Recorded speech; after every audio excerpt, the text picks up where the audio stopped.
My name is Justin, and I'm doing an oral history on the commercial fishing industry of Morro Bay, California. It is April 13th, 2024, and we're at Jeremiah O'Brien's house. And starting off, what is your name and occupation? His name is Jeremiah O'Brien. Occupation is commercial fisherman. I'm not saying retired, so it's commercial fisherman.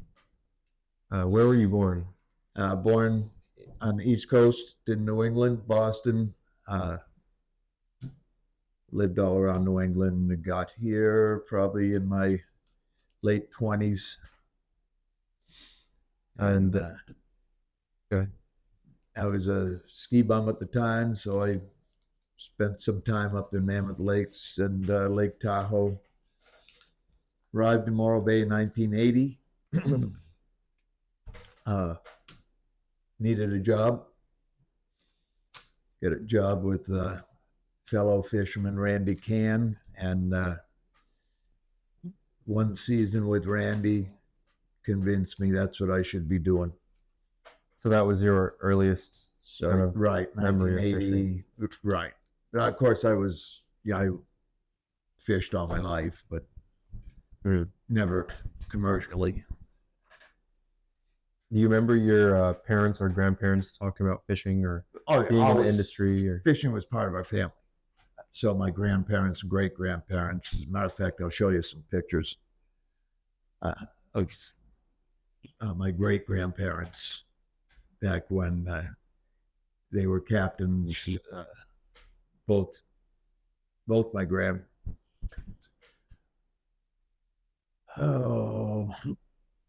my grandfather on my dad's side did not participate in fishing. My mother's side, her father is a fisherman, her father's father was a fisherman, and it just went on because they were from Newfoundland, and there's really not a whole lot to do. Either you fish or you cut fish, so one or the other. And so how long have you been fishing? It's well, commercially since 1980, so 44 years now. And there's many guys in this area who are much younger than me who have logged in 50 or more years. So, I'm a late comer, if you will, to the business in a way. And the guys who've been in the business their lives, when you're 60 years old, you've had 50 years in the business. Absolutely working, because it's like being the son of a farmer. You get up in the morning, you probably go to work. Okay. And could you speak more about your first fishing job and who you worked for and your experiences with that? Yep, worked for Randy Cann out of Morro Bay here on a boat, little Radden boat.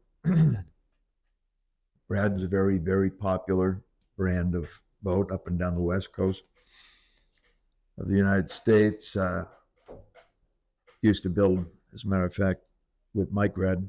But Randy was a good friend, very good friend, and I needed a job. He offered a job to go salmon fishing with him for the season. And I didn't have anything going on, so I said, well, what the hell, it sounds good to me. Off we went, and it was a good season. We fished up into Oregon and all the way up through California. And Randy was a super, super guy to work for. We were really good friends, and that made it easy for somebody who didn't know what they were doing. And also fishing was like, this is really unbelievable.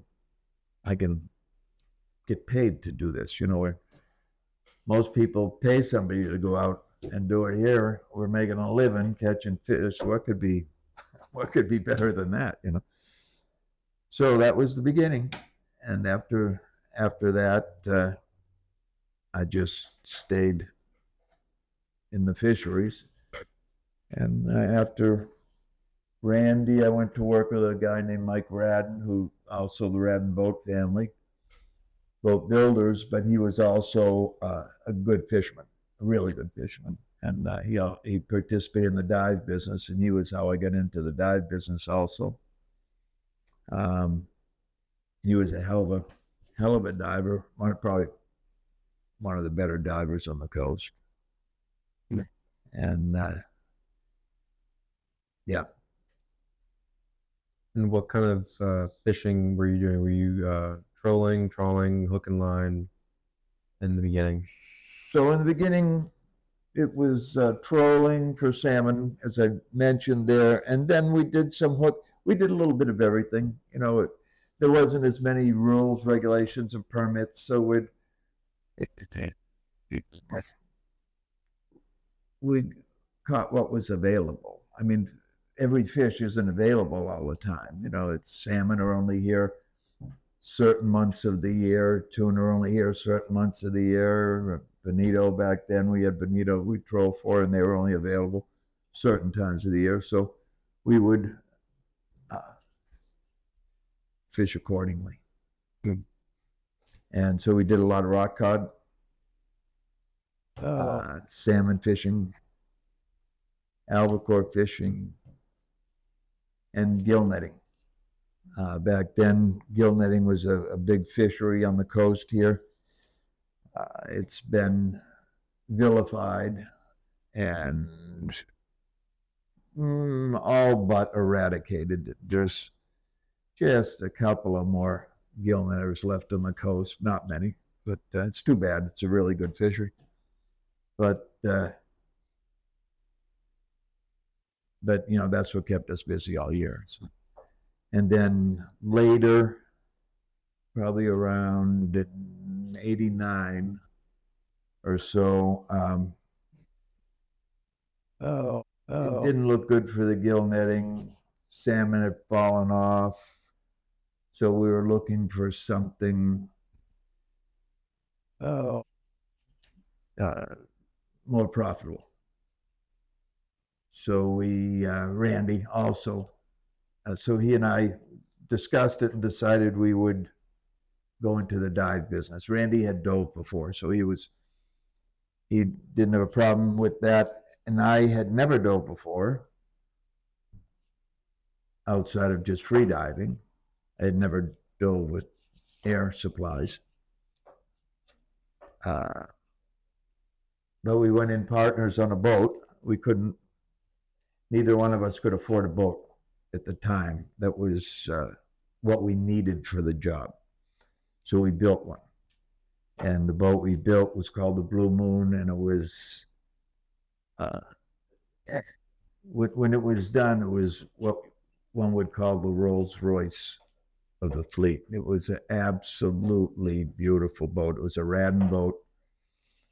And the Radden company allowed us, because both of us had built Raddens, so they allowed us to buy a blank hull, which we did. They don't normally do that, because by letting somebody else finish your boat, your product, you have no idea what it's going to come out like. Probably good chance it'll come out like a piece of shit. So it was very nice that they allowed Randy and I to build it, and it was absolutely a dream of the boat. And Randy and I worked together for a year or two like that, and Randy decided he wanted to build his own boat, which he did. And I bought him out of the Blue Moon, the original boat. So now we had two boats, and they were exactly identical. Then we had another friend build a boat. He liked our boat so much, he built one identical. And the three of us used to run around together for a few years, and now they were called the clone boats. We were absolutely identical. It was a real pain in the ass, because we would side tie to each other often on nice nights out at the islands. have a couple of beers and dinner and relax after work. And so when you'd step over onto somebody else's boat, they were so much alike, except for little things like handholds and railings were in different places. So if you were walking on the side of the boat to go up forward and you reach for a handhold like you had on your boat, it wouldn't be there.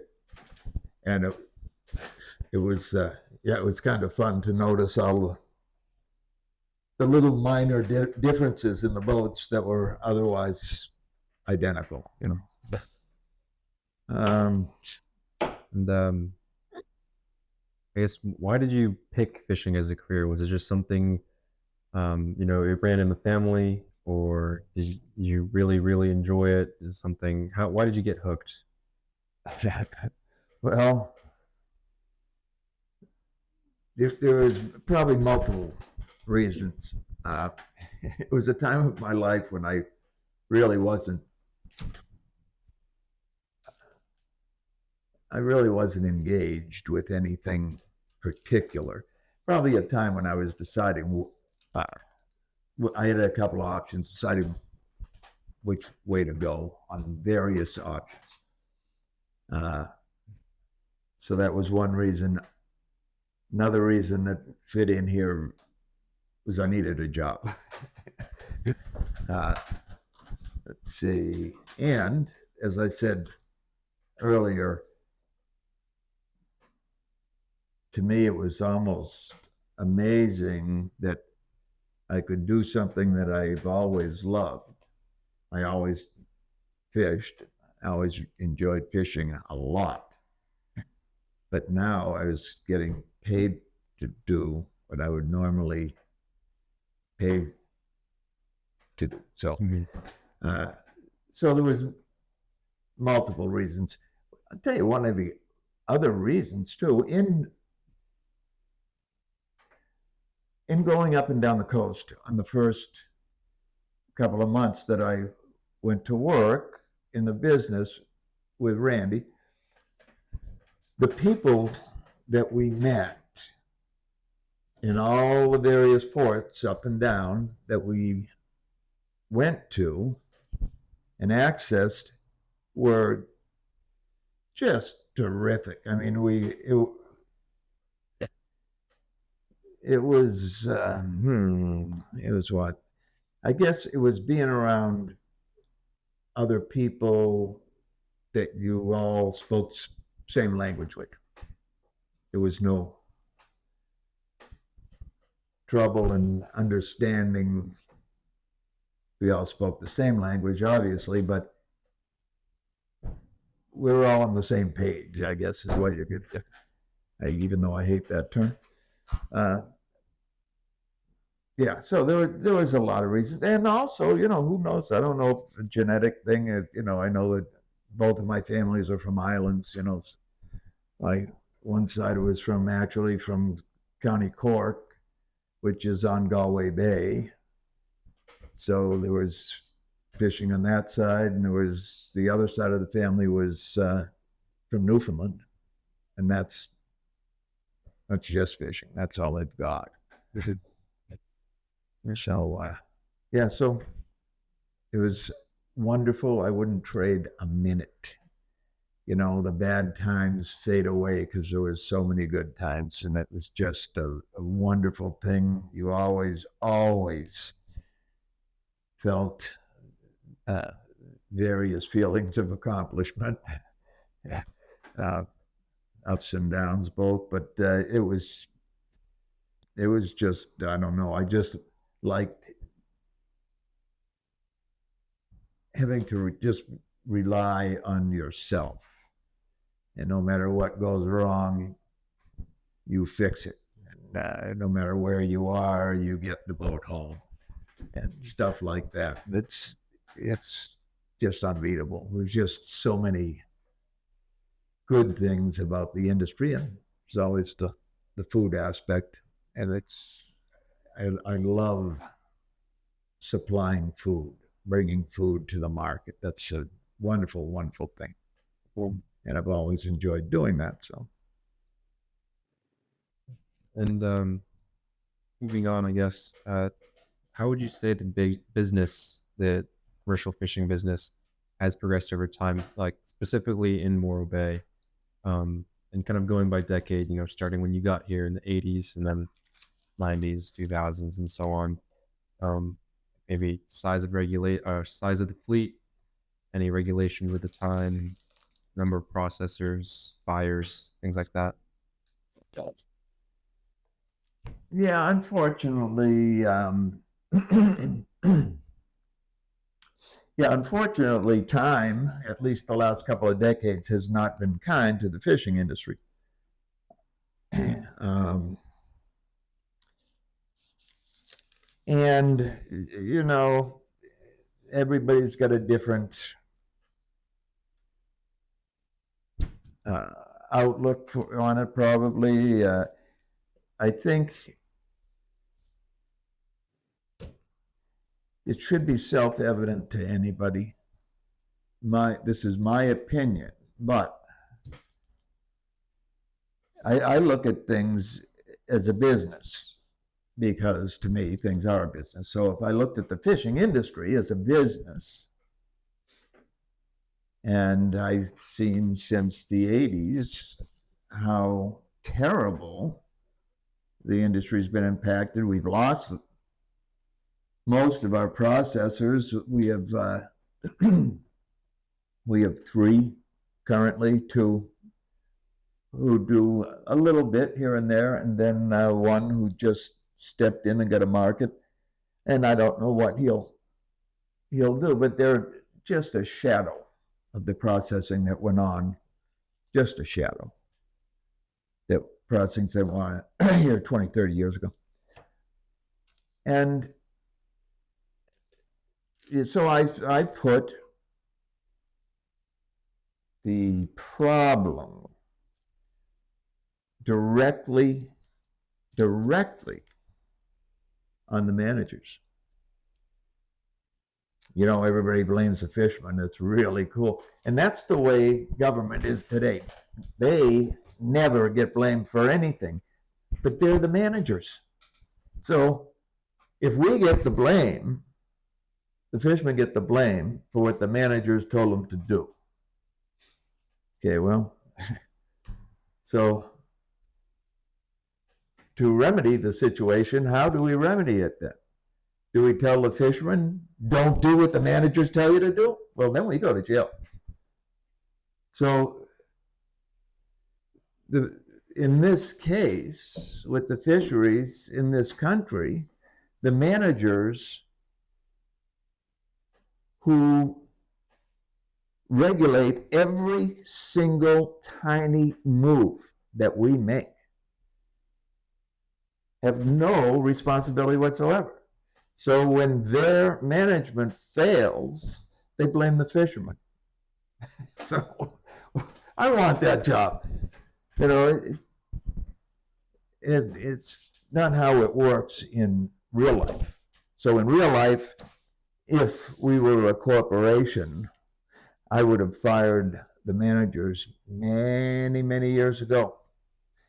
And I'd have had to let myself go if I let things get into the condition that they have arrived at now. So, and it won't get better. As a matter of fact, it won't last much longer. So let's look at it's so simple. Let's look at the direction we're heading. Okay, we're heading down. All the charts show it, everything shows it. We're on a bad track going down. Nobody has done anything or even recognized that fact. And so it's impossible to turn that direction around without an overt action of some kind. Someone's going to do so. We're going down. We've been going down for decades. So down is not a forever angle. You hit bottom at some point. And so I don't know where we'll hit bottom, but we will. It won't be too much longer. Probably within maybe 5 years. And, when that happens, we'll just lose an industry. We'll lose a source of food. We will have performed an action contrary to all of our forefathers, because they have made laws that were supposed to protect the safety of our food sources. And seafood safety is on the books. It's the rules and regulations that they have ignored and allowed us to get to where we are now. So if that's what people want, that's what they get. When prices of everything else that they eat go up, the lack of this protein on the food shelves will be partially, at least, to blame. Because protein is not an unlimited thing in the world. Unfortunately, there is people who are starving. And we are abusing. I guess we have so much food in this country, we don't give a shit about the healthiest protein. We've got lots of other kinds of protein. So, to those of us who are in the business, it's gotten so out of hand that most of us have just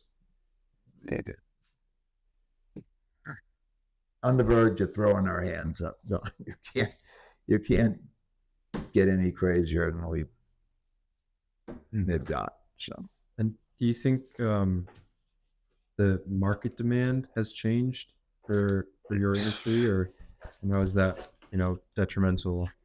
The market demand has changed disastrously, and it has to change. The market, markets are, that's a study all in itself. So markets, a lot of people don't think about it, but I don't care what you're selling. Your market is all you got. You got your product, you get your product that you're selling, but your market without it, you're lost. So what happens in the commercial fishing industry, one of the worst things that happens, of course, is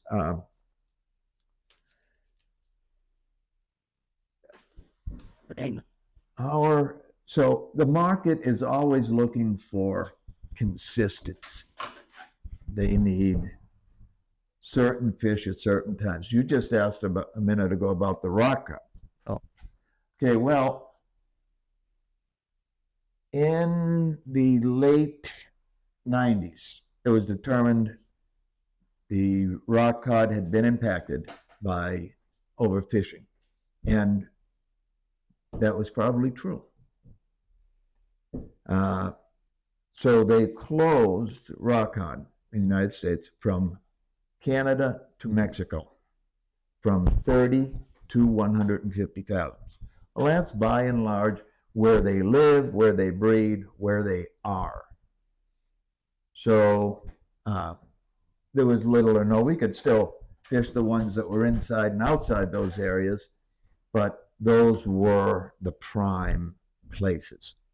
All right, so what ended up happening was rock cod was no longer available now to the processor. So the processor cannot sell it to any of his stores or restaurants. So it's absent. Well, we had a great market, by the way, a super market for rock cod. We could catch rock cod all day long and sell them all day. It was a wonderful thing. Nice.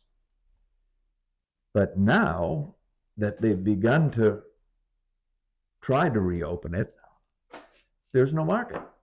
They haven't had a market for 24 years. So you don't just walk up to the dock or drive up to the dock with a boatload of fish that they haven't seen for 25 years and expect to sell it.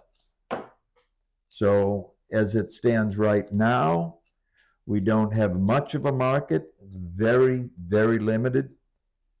Most of the rock cod that does come here has come down from Canada. And that market is regular and has taken good care of its customers for 24 years in our absence. So the people who buy this fish are very reluctant to buy our fish. Why should they buy our fish? They've been buying for 24 years. They've been doing business with other people, and it's going fine. So we are no longer relevant, unless, of course, we establish a new market. Well, And the shutdown of processors as also. well, we don't have we don't have processors to process and it just goes on and on. Sure, exactly. The processors, once they're gone, that means that the fishermen have no place to sell them, and if they well, the fish don't get processed either. So if they do sell them, then they have to either sell them in the round or process them themselves. And it's impossible to fish and sell fish and process fish all at the same time. You know,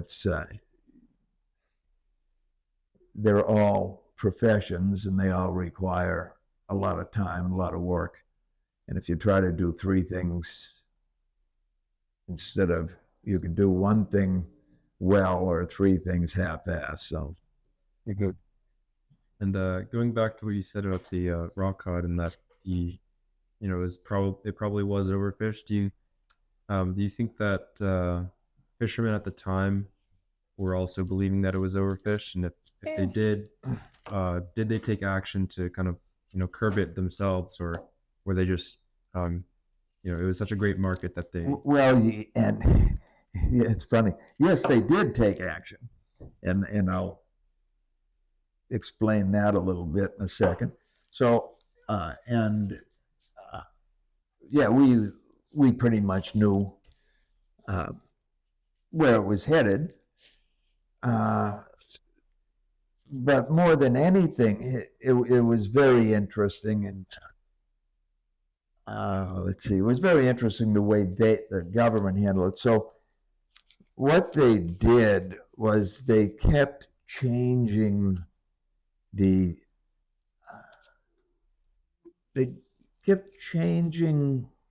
allocations. That's the word I need.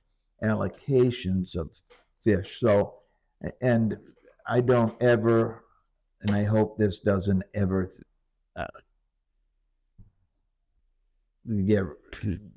get misrepresented here. I'm not bashing any particular fishery, but they did allocate a lot of the ground fish to trawlers, to the detriment of hook and line boats.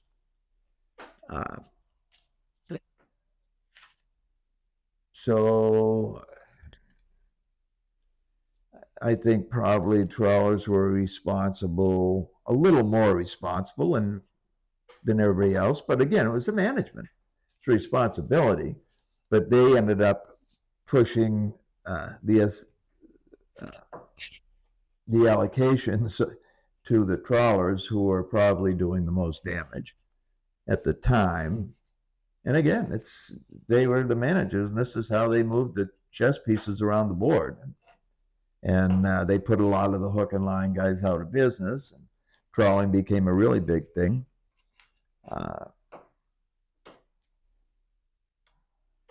And so I think the question was, did the fishermen feel the same way? Yeah, they knew there was a problem, sure. They knew there was a problem, and the fishermen were out of the picture. So a lot of the fishermen who used to fish rock cod left the business. They left completely. The ones that stayed became specialized, and what they did was they got the permit system is strange, but they've got A permits, it's called an A permit. And so they concentrated a lot on black cod. And black cod don't always go with an A permit. They're endorsed A permits, which these things that I'm saying don't make any sense to anybody who doesn't know about this. Just the intricacies of all the permit systems that they've got. And so most of the old hook and line guys no longer participated. So, and that was even before they closed it. Then when they closed it, of course, you were out of business anyways. So about when you started diving, late 80s? Let's see, when did they? Yes, they closed. No, they closed. No, they didn't close the rock cod till 2000. Okay. Yeah, they closed that in 2000. In late 80s, they closed gill netting in most of California. Now, the fishing game will say we did not. And they didn't. I just said they did. But what they did do was they moved it out into water too deep to access the fish that we're fishing for. So we told them, well, look, we can't fish out there. There's no fish out there. And they said, well, that's not our problem. That's your problem. So they didn't close the fishery. They just took away our ability to fish where the fish were. Whatever. It doesn't make any sense to me. But apparently it made sense to somebody in the Department of Fish and Game. So there was quite a few gill netters here in town, myself included. There is not any longer. No. So again, why they didn't close it, I don't know. Why they just put it in a place that there was no fish. And obviously we're not going to fish where there's no fish. To just rub our face in it, or I don't know. Whatever. You asked a question. I didn't answer it. What was the question? You just asked it. I wanted to answer it. Is it market demand or processors? I got the market demand, I think. Yeah, when a fish is absent. So that's one of the hard things for the fishing industry. Of course, there's a lot of fish are transient fish. Okay. There's a lot of sedentary fish that live in an area like rock cod, and they don't move much, or some don't move at all. And then there's all of the other species that are transient.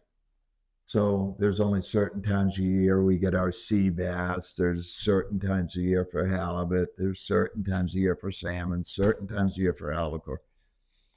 So all of these fish, each one requires different types of gear, specialized gear.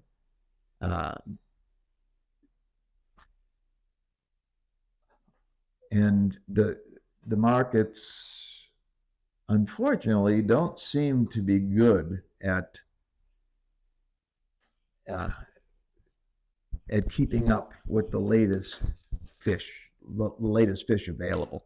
And it's too bad, because there's so many good fish that get little or no mention at all. California sea bass is certainly one of them.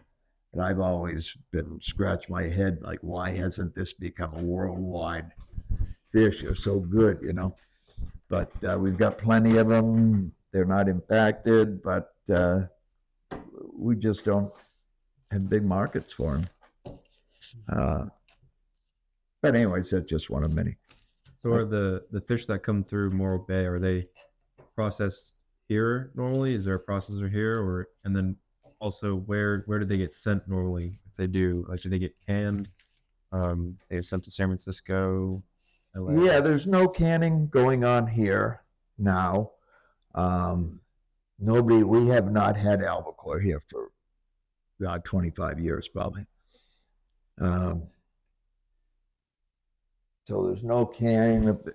Again, there's very limited processing here. I don't know if anybody would take a boatload of tuna here, where if you go to ports north, um, Fort Bragg north, then they've got plenty of tuna. You can bring boatloads, hundreds of tons, and you're able to get rid of it. But here, we just don't deal with that anymore. But there's any of the processing that needs to get done are just the small processing jobs, the Tognazinis and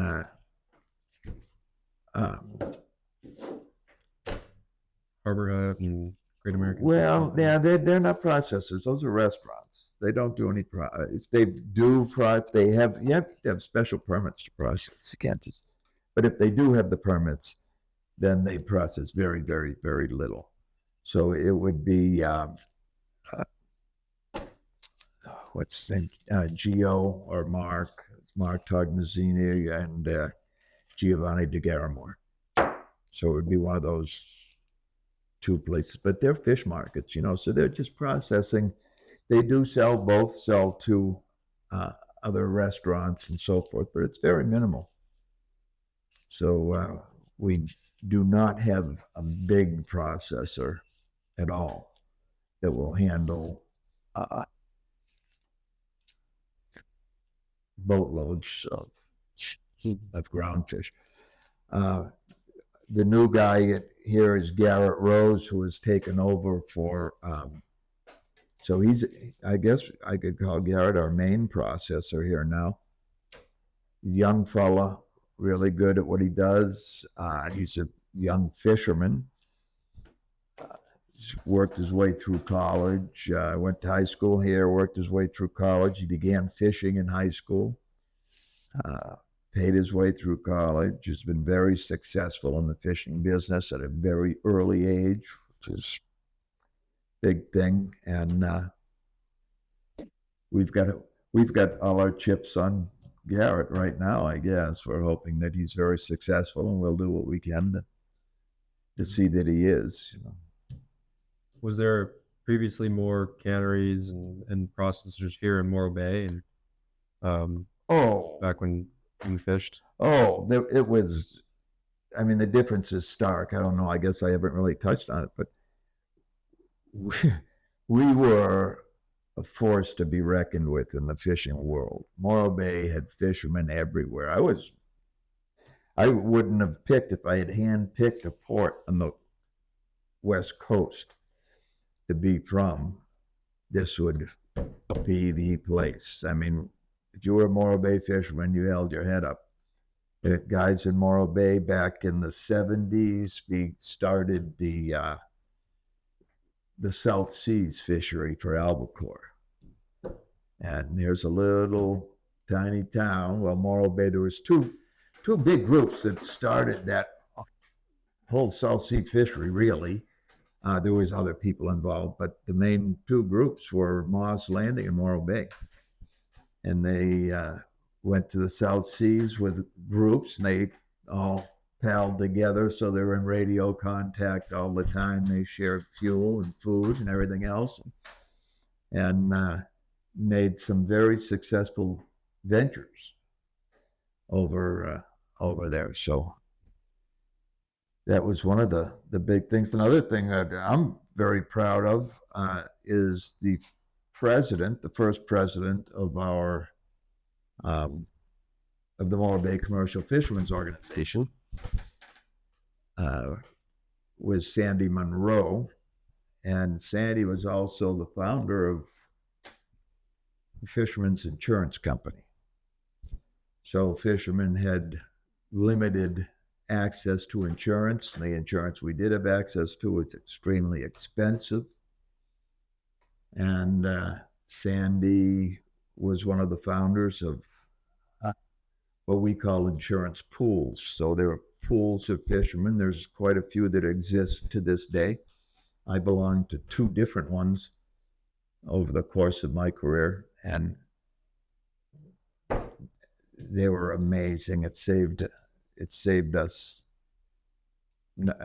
I just had a small boat fisherman most of my career, and I can almost guarantee it saved me over $200,000 in the course of 30 or so years. But it was super benefit. So Sandy Winston, our first president here in Morro Bay, was one of the men responsible for that. So, And I know we've talked a lot about regulations and things. Is there any regulation that you remember had a positive impact on fishermen here locally, I guess? Like one that stuck out in my research was Measure D, if you remember that. That was not a fishery regulation. Okay, so that, now I can see what you were thinking of. That was actually a regulation formed, written, founded, whatever you want to call it, by a fisherman. The fisherman at the time happened to be the mayor of the town. His name was Joe Giannini. He was really very, very good friend. And Joe had the foresight to see and realize, and this was going back in the 70s, late 70s, 78 or 9, I think is when he made this, maybe 80. But Measure D, as it's called here in Morro Bay, Joe could see, particularly south of us here, even then, places moving the fishermen out and becoming gentrified, and nobody wants fishing boats. They want sailboats, and fishing boats are dirty and oily, and you don't really need them around that much, so they get squeezed out down south. And it was very evident even back then, especially to Joe. So he made he didn't even make the ruling.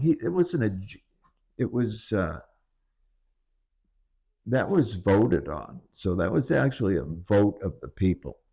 So it was on a referendum ballot, just as you'd vote for president or mayor or anything else. So it was a vote of the people to designate the area from Beach Street to the Rock as commercial fishing. And it's held up pretty well. Obviously, if anybody looks at the way Morro Bay was at the time of the referendum creating Measure D. So if you look at Morro Bay in that timeline, and this timeline here, we have Measure D, and we had it in 1979 or 80. Well, we've still gone downhill disastrously, even with Measure D. Without Measure D, there would almost certainly be no harbor here whatsoever. And as far as commercial fishing goes, yeah. And even with Measure D, we struggle to keep people aware of it. And it's, without it, we would not be here. So, and there's talk every couple of years. Somebody talks about getting rid of Measure D, and it's just a matter of time before government will probably do their best to get rid of it. Even though it can't be changed unless there's another vote of the people. It can't be changed administratively. It's got to be changed by the people, but government has ways of doing that. I mean, Put it on a ballot with some bad wording, some confusing wording. That's what they call it. Every time you're voting for something, nobody's sure if it's a confusing issue, and very likely there's a black and a white side to it. It shouldn't be that confusing. So besides that, which is not even really affecting the actual physical action of fishing, is there any regulations that come to mind that help directly? That benefited actual fishing? Yeah. No. No.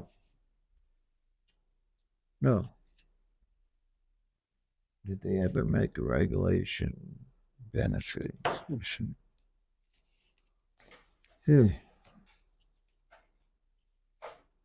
I better just say none I can recall. And that covers but no, I cannot recall a single one.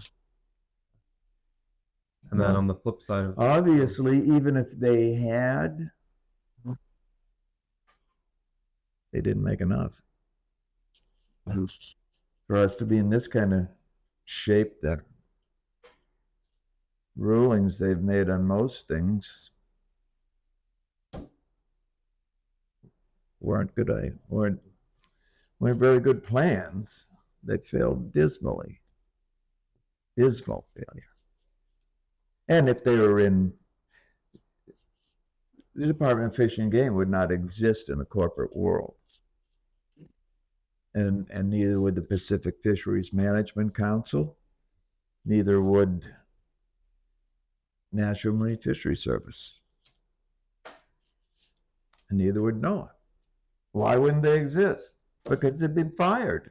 Nobody, if you're a manager and you're a dismal failure, you're not a manager anymore, you're fired. I mean, corporate world doesn't stay in business with poor results. They can't stay in business with poor results. So in government, nobody notices poor results anymore. And they've always got the fishermen to blame. Fishermen did it. Oh, shit. Look at those damn fishermen out there fishing away. I know what I was going to tell you.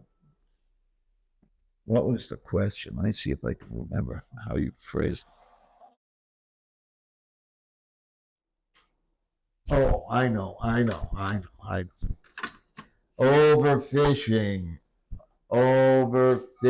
This is going to be a good one.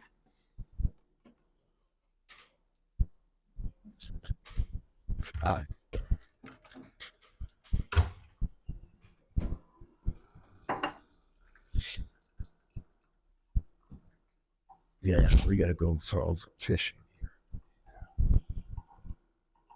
well, just before that, like on the flip side, regulation has most definitely hurt fishing here in Morro Bay, in your opinion.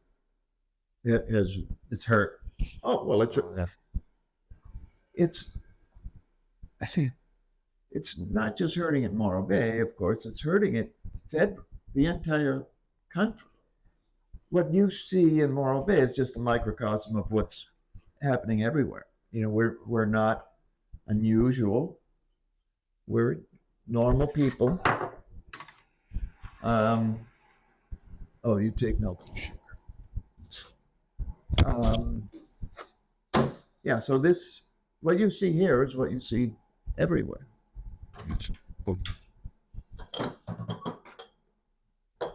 Was there any specific regulations that come to mind, like the names and like what it is? Or do you have any materials that? Yeah, I gave you a paper the other day, right? Yeah. That's an example of them opening the RCA, Rock Cod Conservation Area, to I haven't made yours yet.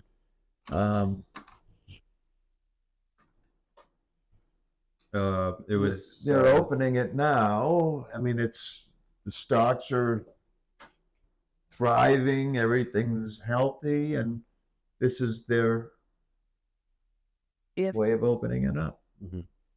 You just have to be 5 stories off Off the bottom from your of the weight. structure they live on,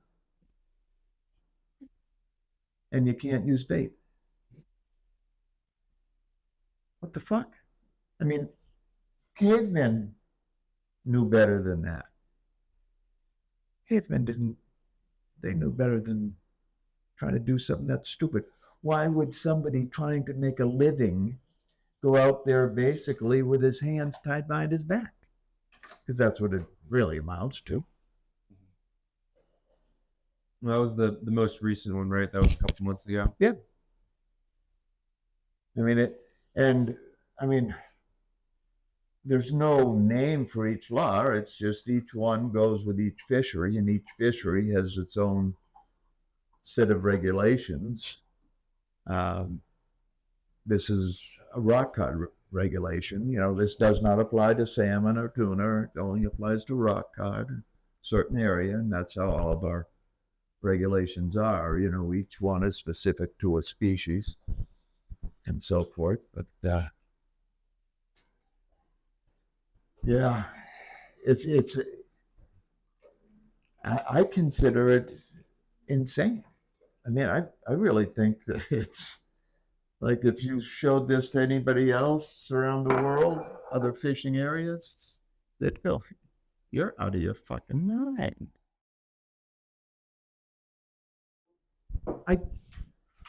When I say that and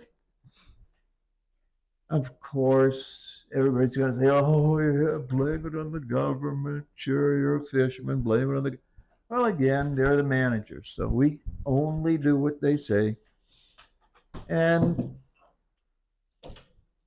the thing is, and if you think about it hard, whatever you do for a profession, I don't care what it is. If you're a shoemaker, butcher, a baker, a candlestick maker, it makes no difference what you do for a living. But if there's going to be rules and regulations in your industry, now to make rules and regulations, you have to know all of the idiosyncrasies of the business. You have to know all about the business. Nobody who makes the rules and regulations for the fishing industry knows anything about the fisheries. And they'll say, well, we have scientists studying it. You've got all that shit, but you don't have a freaking fisherman out there. You've got a scientist in Detroit studying fisheries in New England. Didn't work. You get guys on the California Department of Fish and Game. Now I assume other states work the same.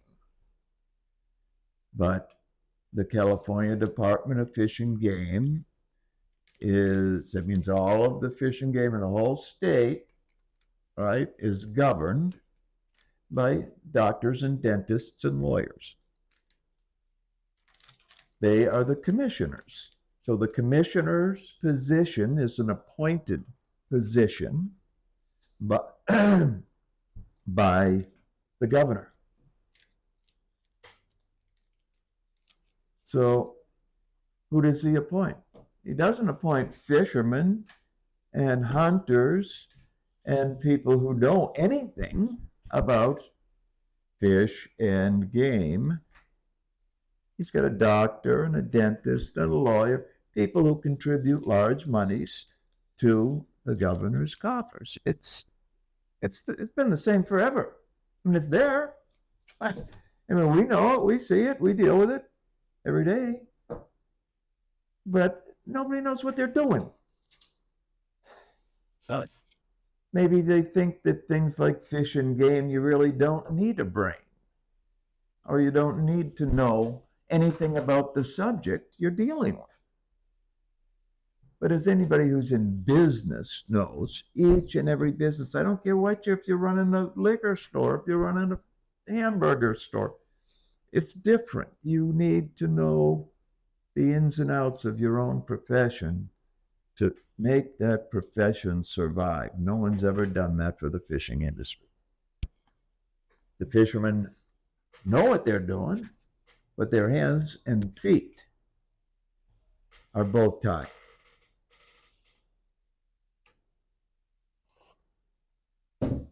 We have no place, when they come out with here's a simple thing that I've been saying for years. If we're going to stay in this subject, I might as well spiel it. If you're going to have a system that nobody running the system knows anything about the system. Now, the Department of Fish and Game will say, oh, Jeremiah doesn't know what he's talking about.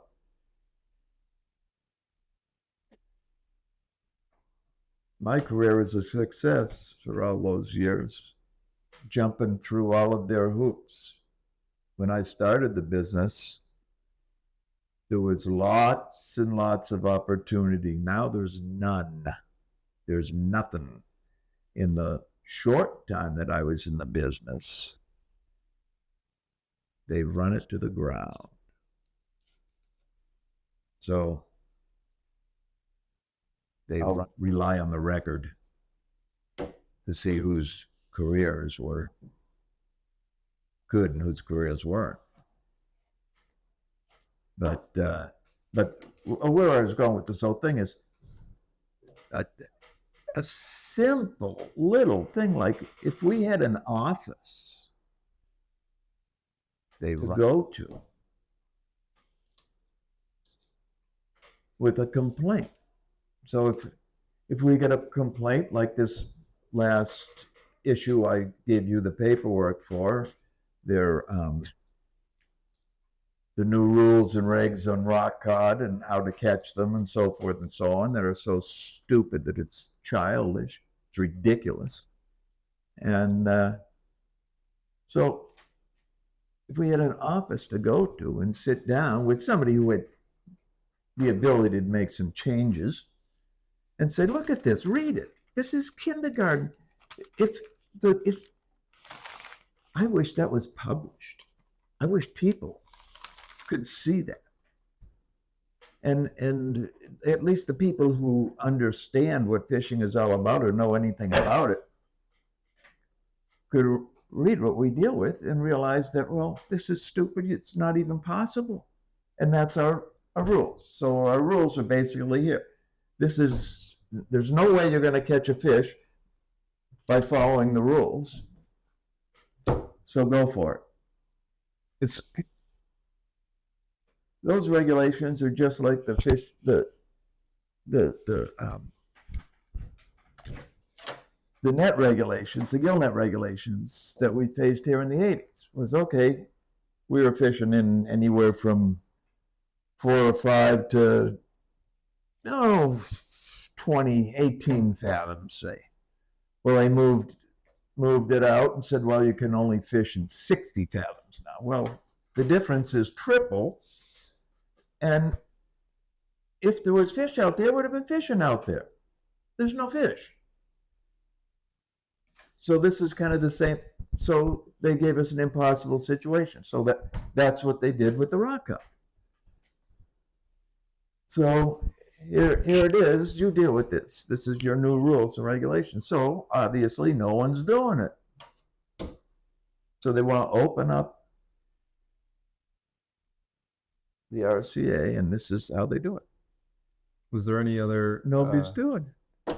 Was there any other, I guess, specific fish that were, you guys didn't fish anymore because of regulations like that new RCA, like albacore? Was there something that drove albacore out, or was it just because the regulations? Well, albacore generally weren't there, and they weren't. I mean, in that area, in those areas, they were further. They were further off the beach, but was it a regulation, I guess, that stopped your income, your catch of albacore, or was it they simply, they weren't there anymore? Now, albacore, yeah, that's a totally different animal here. So we used to access a run of fish that came up from the south, and they would come up from, well, they still get them, today down in San Diego and so forth, in Mexico, San Diego. But back then, the albacore would be here, and they were very, very prolific. This Morro Bay was like a big albacore port. So that run, for one reason or another, and it's usually the water, the food, primarily food, changed. So when that changes, the schools change, and we have not had the albacore here for about 25 years, probably now. I've been saying 20 for many years. Tired of saying 20, so I'll just call it 25 and maybe catch up. But anyways, it's been a long time. Yeah. And so we have been fishing albacore in Oregon. Now, those albacore come over on a Japanese current from the Sea of Japan, and that is the area that they're associated with. Their main berthing areas, they are pretty sure are there. There's not a whole lot of good work on albacore, and it's too bad because it's so heavily consumed around the world, and yet we're not sure of all their habits and so forth. Let's see. So yeah, there is very limited knowledge on albacore. Some of the things they do know are they're opposite physically from, say, bluefin tuna. As they age, they get oily, and so that's why they want the bigger the bluefin, the better, because their oil content is higher, and the oil is the omega-3 fatty acids that are make fish so healthy for us. And the albacore is the opposite. So they are much, much, much, much oilier for the first, say, 10 years of their life, probably more so for the first 7 or 8. And then as they mature and get bigger, and they'll get up to like 110 or 20 pounds. And when they reach those sizes, they're very dry, very, very dry. And you can taste it when you get a can of the white meat albacore in one of the top brands. Those are from albacore that were long line, and there's no flavor. The flavor's all but gone, and you can taste the dryness. It's just dry. It's like it's just dry. But yeah. So with the troll fishery, it gets even more complicated. So they're caught on long lines, and they're deep in the water. We catch them on the surface of the water. And the large fish like that don't come to the surface. They stop coming to the surface probably somewhere around 40 pounds in that zone. The big fish that we catch are generally 35, 36, 37 pounds, like that. and those are the big guys on the boat, and the bigger fish will be further down in deeper water. So it takes two totally different kinds of boat and fishery to catch both of those same species, but Different age. different depth of water. Yeah, same species, different age, and they access totally different depth of water.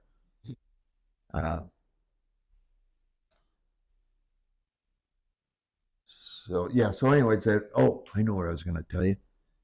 So we belonged to, for many years, many of the tuna fishermen, albacore fishermen, we belonged to an organization called WFOA, Western Fish Boat Owners Association, and that's primarily a tuna fish organization.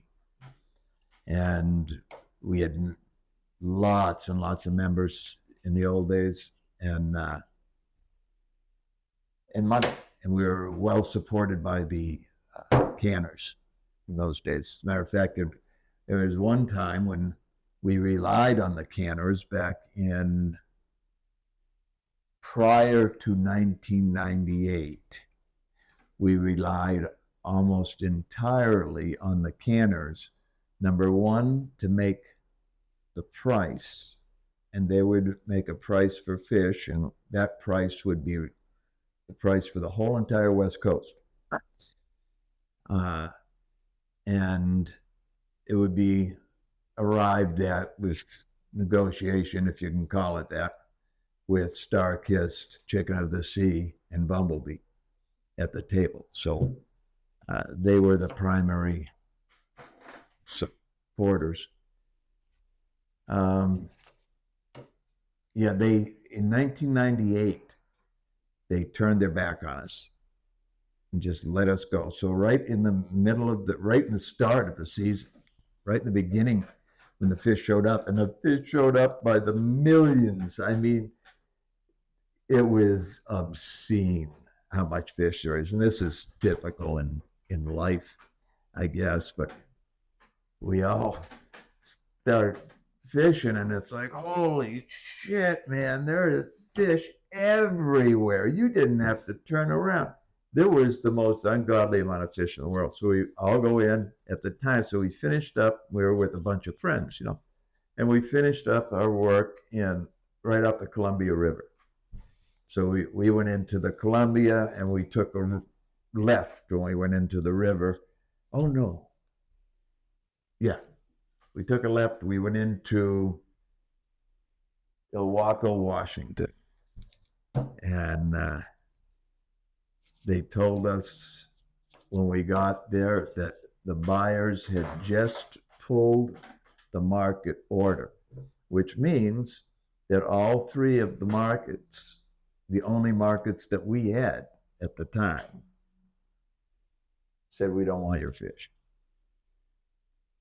Well, we ended up in a few short weeks with 13 million pounds of fish on the Columbia River. Unspoken for, because these guys had pulled their market. Half the boats were half full. They were coming from all over the world. We had boats coming from the South Seas because the market over there was gone. So they want to be close to home. They don't want to run out of fuel and food and groceries with a boatload of fish over in Japan somewhere or something, So we finally did sell those fish. Oh, I know, I got off on a whole tangent, talked about something else. Anyways, I'll keep going. So anyway, that year we realized that, well, no longer can we rely on Star-Kissed, Chicken of the Sea, or these guys. We got to drop them like a hot rock, or they dropped us, but they'll be knocking on the door next year, So we just said, that's it. We can never do this again. And it was actually when it was all said and done, it turned out better because then we started, instead of dealing with companies, we started dealing with countries. So, in order to find niche or areas to sell our albacore, we ended up selling them to Japan. Was first and foremost very good company, very particular, wanted a good product, and so they got the cream of the crop, and they paid for it. Canada was a good market. Europe was our saving grace. So Portugal and Spain ended up being big buyers of fish, of a tuna, and without them would have been screwed. So you went through this, the organization that you were part of, I forget WFOA, that one. Western so Fish you- Owners. They're still in business today. So they did all the business. You didn't really deal with that side of it. Well, yeah. So, and all of this. So what they end up doing was,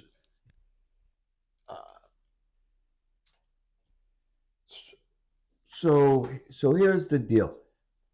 All those three canners, what they used to do was they didn't have many years ago in back in the 50s, maybe even 60s, they had certain docks. They had a bumblebee dock.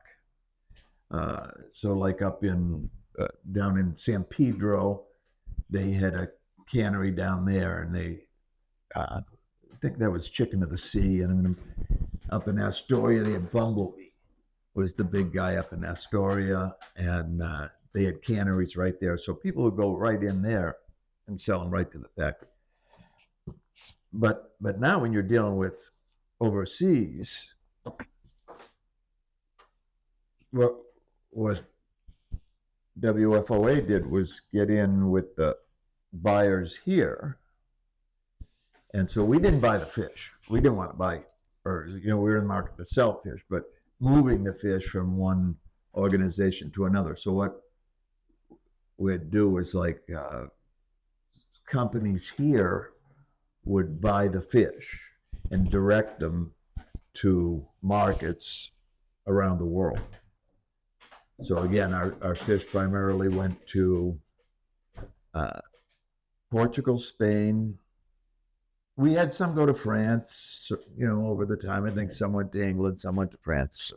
Portugal and Spain, top on the list, and then Japan and Canada. See, and those were, but long and the short of it is we never had to rely on the big three again. That was a wonderful thing. Yeah, because we still sell to them, don't get me wrong. Now when the guys rove in the South Seas, they still drop a load over in Pago, or some of those other areas over there. And good opportunity, but we don't rely on it. So now there's a question that I was answering before I got off on that tangent. What the hell is that fuss? Overfishing? Oh yeah, the overfishing. Good. Yeah, so the overfishing thing is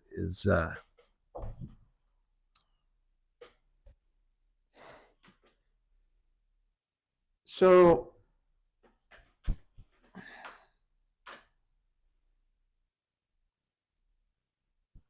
I am a firm believer that it's unlikely fishermen ever overfished anything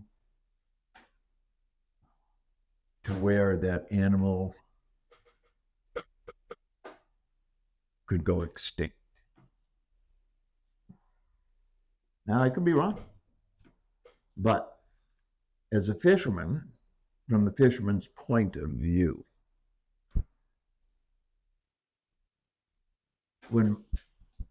before we leave the dock, we get fuel. my boat took 1,500 gallons of fuel. So right now it's $6.50 a gallon, $7 a gallon for diesel times 1,500. All right, so we're looking at 12 grand or something for fuel. Groceries, I got to pay the crew. If I got an observer, got to pay him. All my insurances and the upkeep and slippage and everything on the boat. So the things I just mentioned probably have a value of 30 grand. You can't be chasing an animal that's not prolific. Fishermen fish animals that there's a lot of, because it's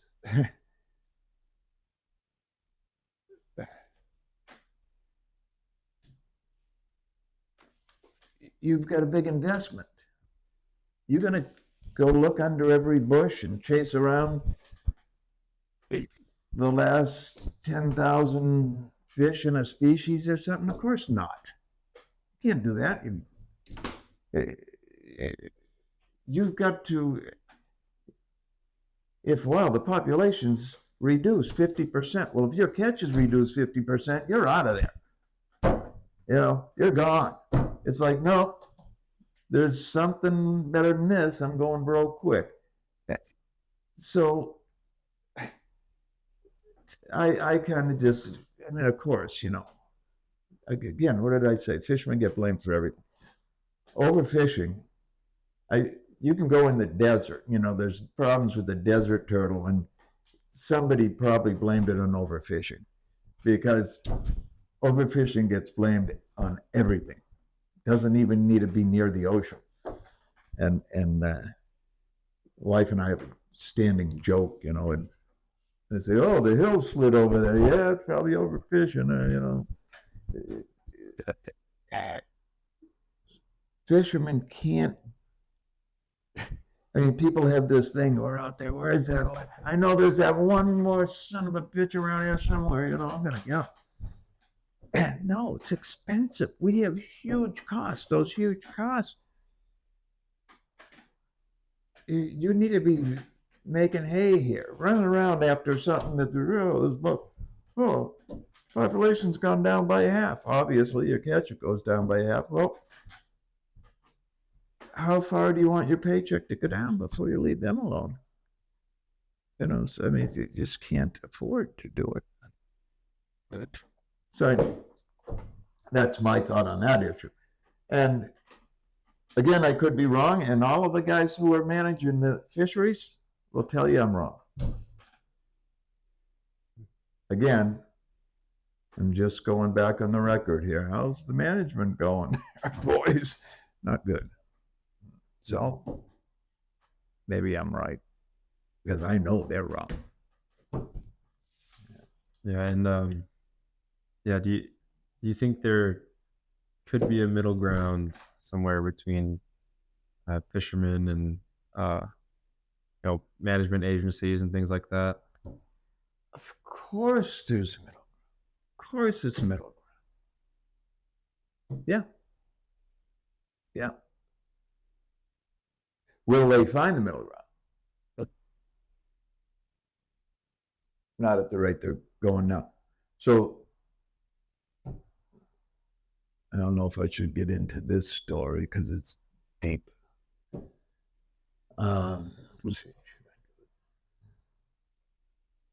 They gotta, so there's a bunch of things that have to find the middle ground, have to be done. Number one is they have to recognize fishermen as known as much, if not more, than they know about the species of the animal.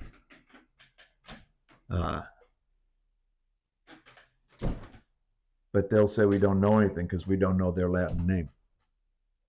So yeah, they don't know what they're talking about. They don't even know all the Latin names. But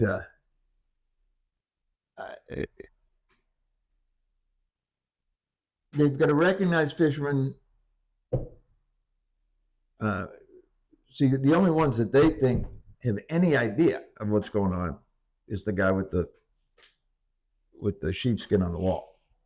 See, and the funny part about it is half the fishermen down here. Some of the guys I fished with two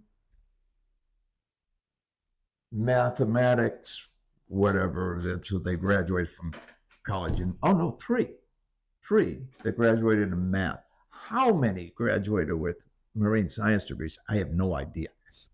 Lots and lots of fishermen have marine science degrees. Lots of them have biology degrees.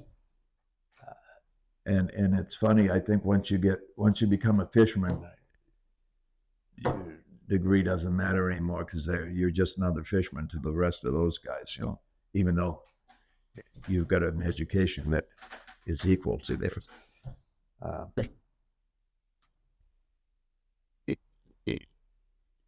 Yeah, they just have to. Oh, yeah, you know what? One of the big so how? Okay, so if we traced this whole scenario, well, how did the government get here to begin with? Why was there no issues for 150 years? And then, or whatever the time frame was, and then now we've got issues, right? So now all of a sudden, the last 20, 30 years, these issues are causing a nightmare. It's the influence of the NGOs. What is NGOs? Groups like Oceana, groups like the Nature Conservancy, groups like the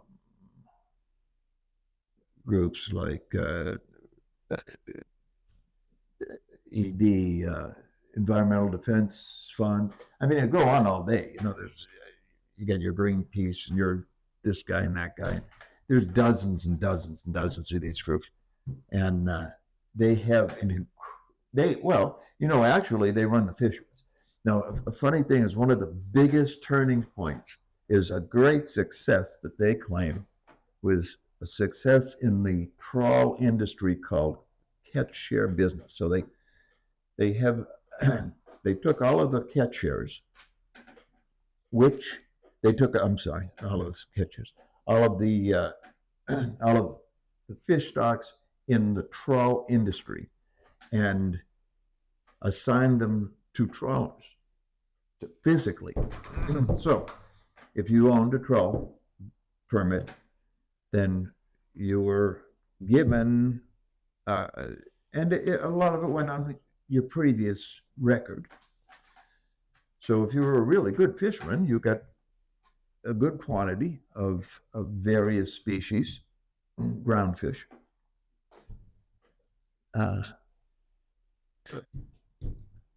And so you owned them. I mean, these were things you could buy and sell them. You could trade them. You can lease them. So it became like a piece of property. A lot of us were totally against it. Here in Morro Bay, we're very much against it. And we even went to Washington, D.C. Wayne Moody, one of our directors, spoke at a congressional subcommittee hearing in D.C. on it. And so anyways, they pushed it through anyways. Now, where I was going with that is, so there's a big pushback against it. Well, the plan was originally drawn up by the Environmental Defense Fund. We just finished, and I can't think of what it was, but they had just finished one of their big projects. And the way I got it now, this could be off base, but it's neither here nor there, really. But apparently, or as I got it, this plan, or they had a plan for this catch share situation, and they had a model that they were using, a computer model, And this plan fit nicely into this model they had just used it successfully. So, and long story short, the environmental defense went on this thing to push this plan through. The original plan called for the eradication of the trawl industry prior to, and the Nature Conservancy came here and bought all of the trawlers in this area, all of the trawlers in Port St. Louis, and a couple from Moss Landing. And whenabouts was this? What year? That was, oh God, probably 2000 and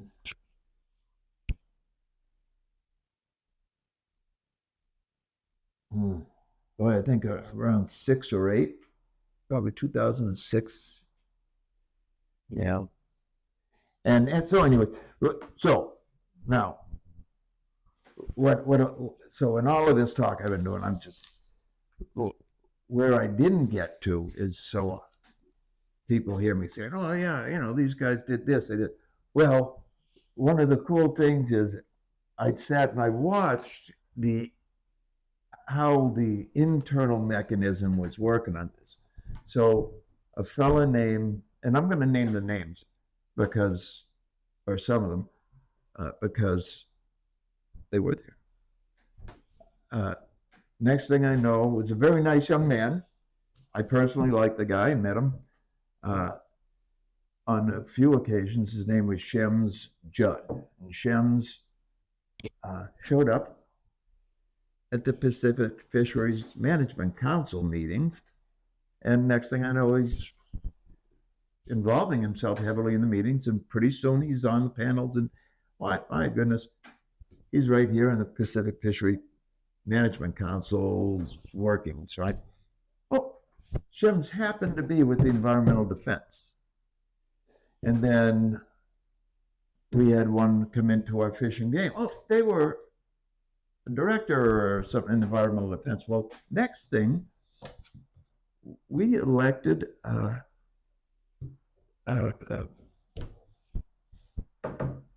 head of NOAA, right? NOAA, yeah, the head of NOAA. What's her name?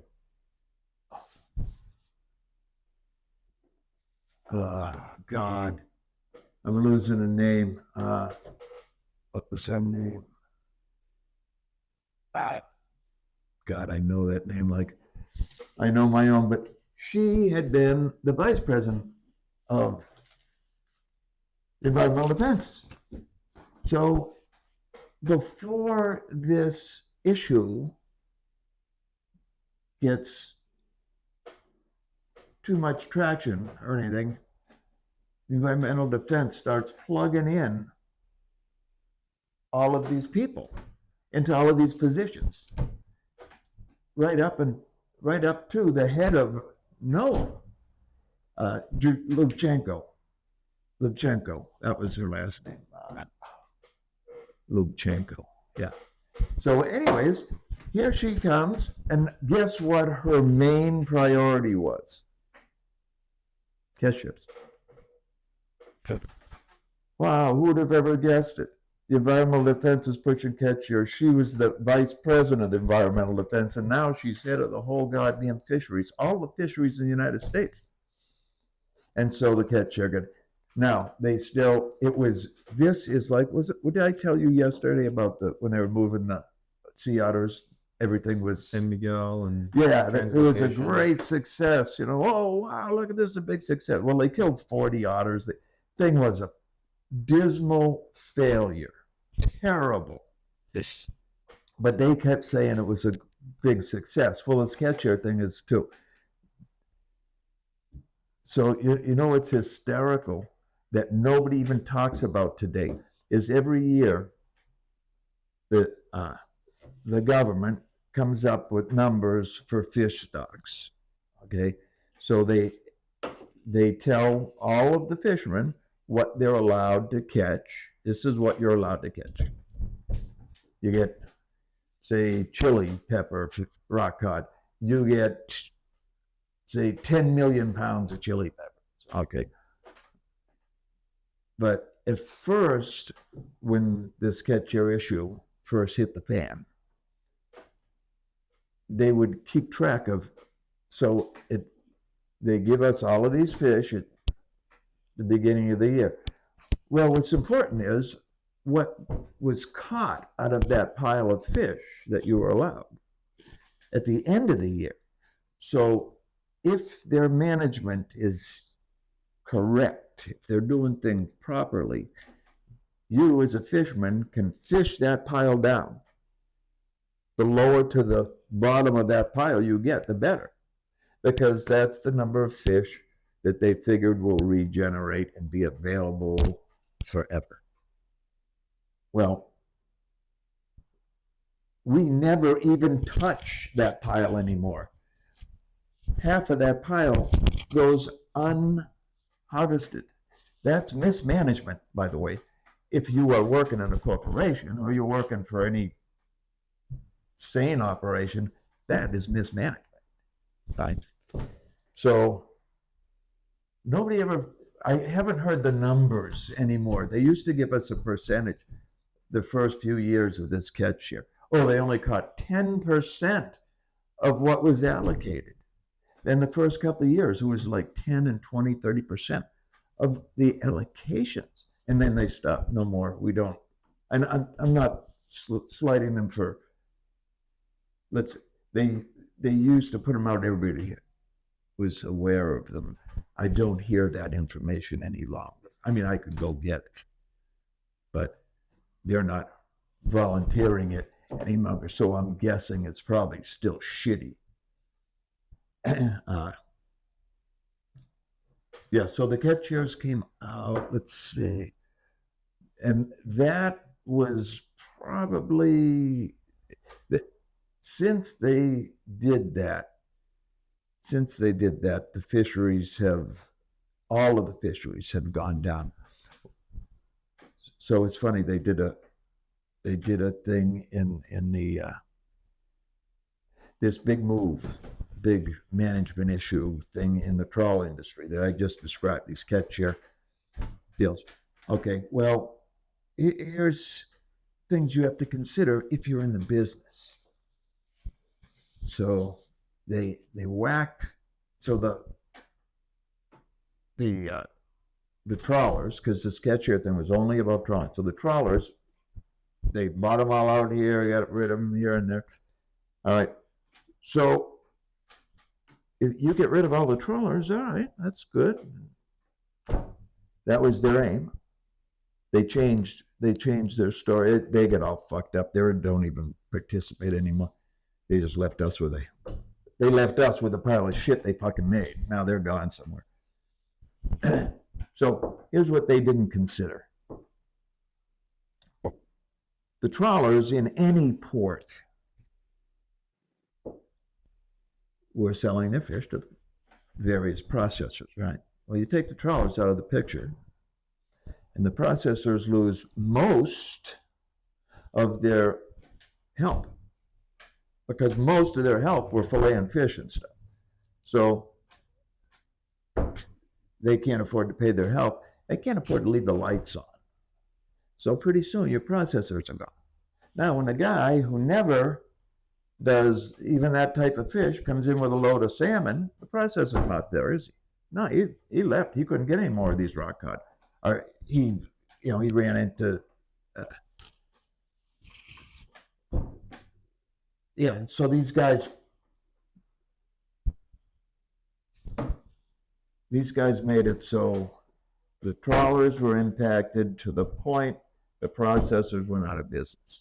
I guess that's where I'm going. You needed these trawlers. You needed them to keep the processor in business. If the processor's not in business, you don't have fisheries anymore, because he's the guy you sell your fish to. Now, and when I say stuff like this too, this doesn't include guys who takes his catch out and sells it to a restaurant here or there or something. That's all good, and there's a lot of people do that, and that's all good. That's just your artisanal local guys selling to local people. Good deal. Excellent. But I'm talking about a fishery where you catch fish and bring them in and sell them at the dock. Well, there's nobody at the dock to sell them to. When you knock off their biggest, the trawlers were their biggest customers. So we took the biggest customers away and everyone out of business. Well, would have figured.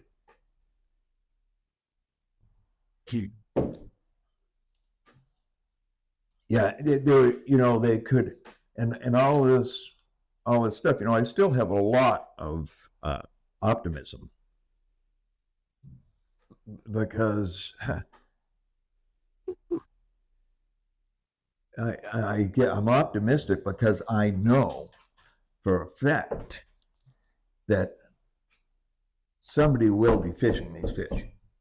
So whatever they do or whatever happens to us,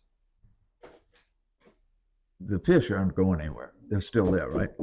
So I think of these fish as just like some guy in the desert would think of gold nuggets in a dried up creek bed, right? I think of these fish as the same thing. These are gold nuggets that are out here in the ocean.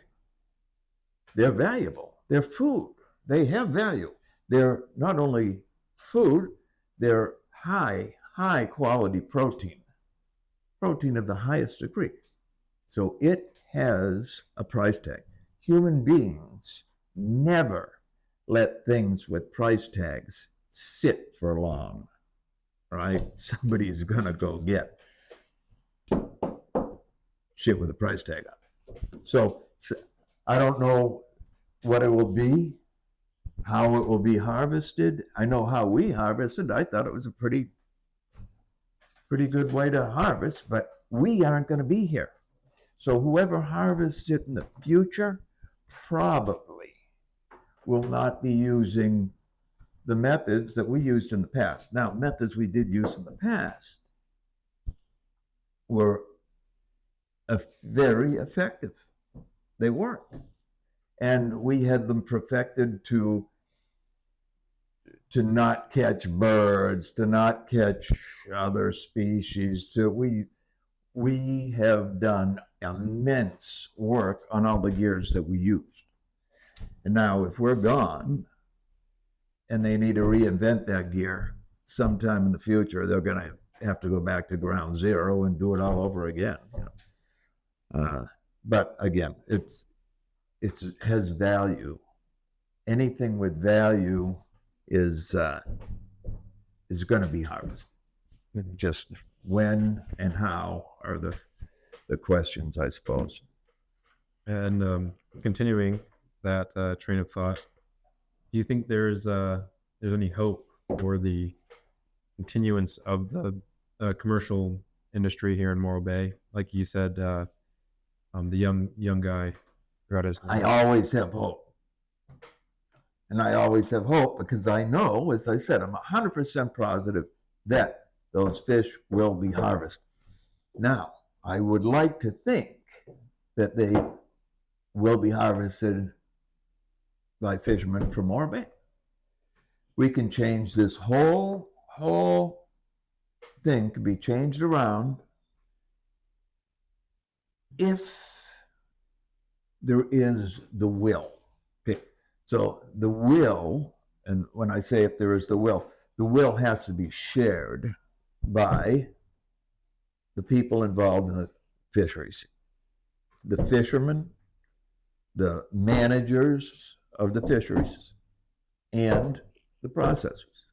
We've got to make it work. Why nobody has held the government, the managers, won't even say the government, just the managers, right? You're a manager. What kind of manager are you? It's until the managers are held to some form. Well, you said, I showed you what they told us, the regulations for us. So that was done. But did you see anything scientific in that? No, I didn't either. Until they pull the managers out of the kindergarten that they seem to be stuck in and get down to the real nuts and bolts of this business, then nothing's going to go anywhere. You know, they've just put so many stumbling blocks. And again, so much of it is at the direction of these NGOs. They are literally infiltrated into the fabric of the management. They are infiltrated into the fabric of the management. Fishermen can't be. We have one guy that we send to all these meetings that all of the NGOs are at. There's more NGOs in a freaking fisherman's meeting than there is a fisherman. And we have one guy, and he's paid for through a group that we have with the cable, fiber optic cables. They land here in town, so we get money from the cable companies that we expense certain things. And one of the things we expense is one guy in the area goes to the meetings. Well, they had these meetings every couple of months, and every 6 weeks or whatever it is.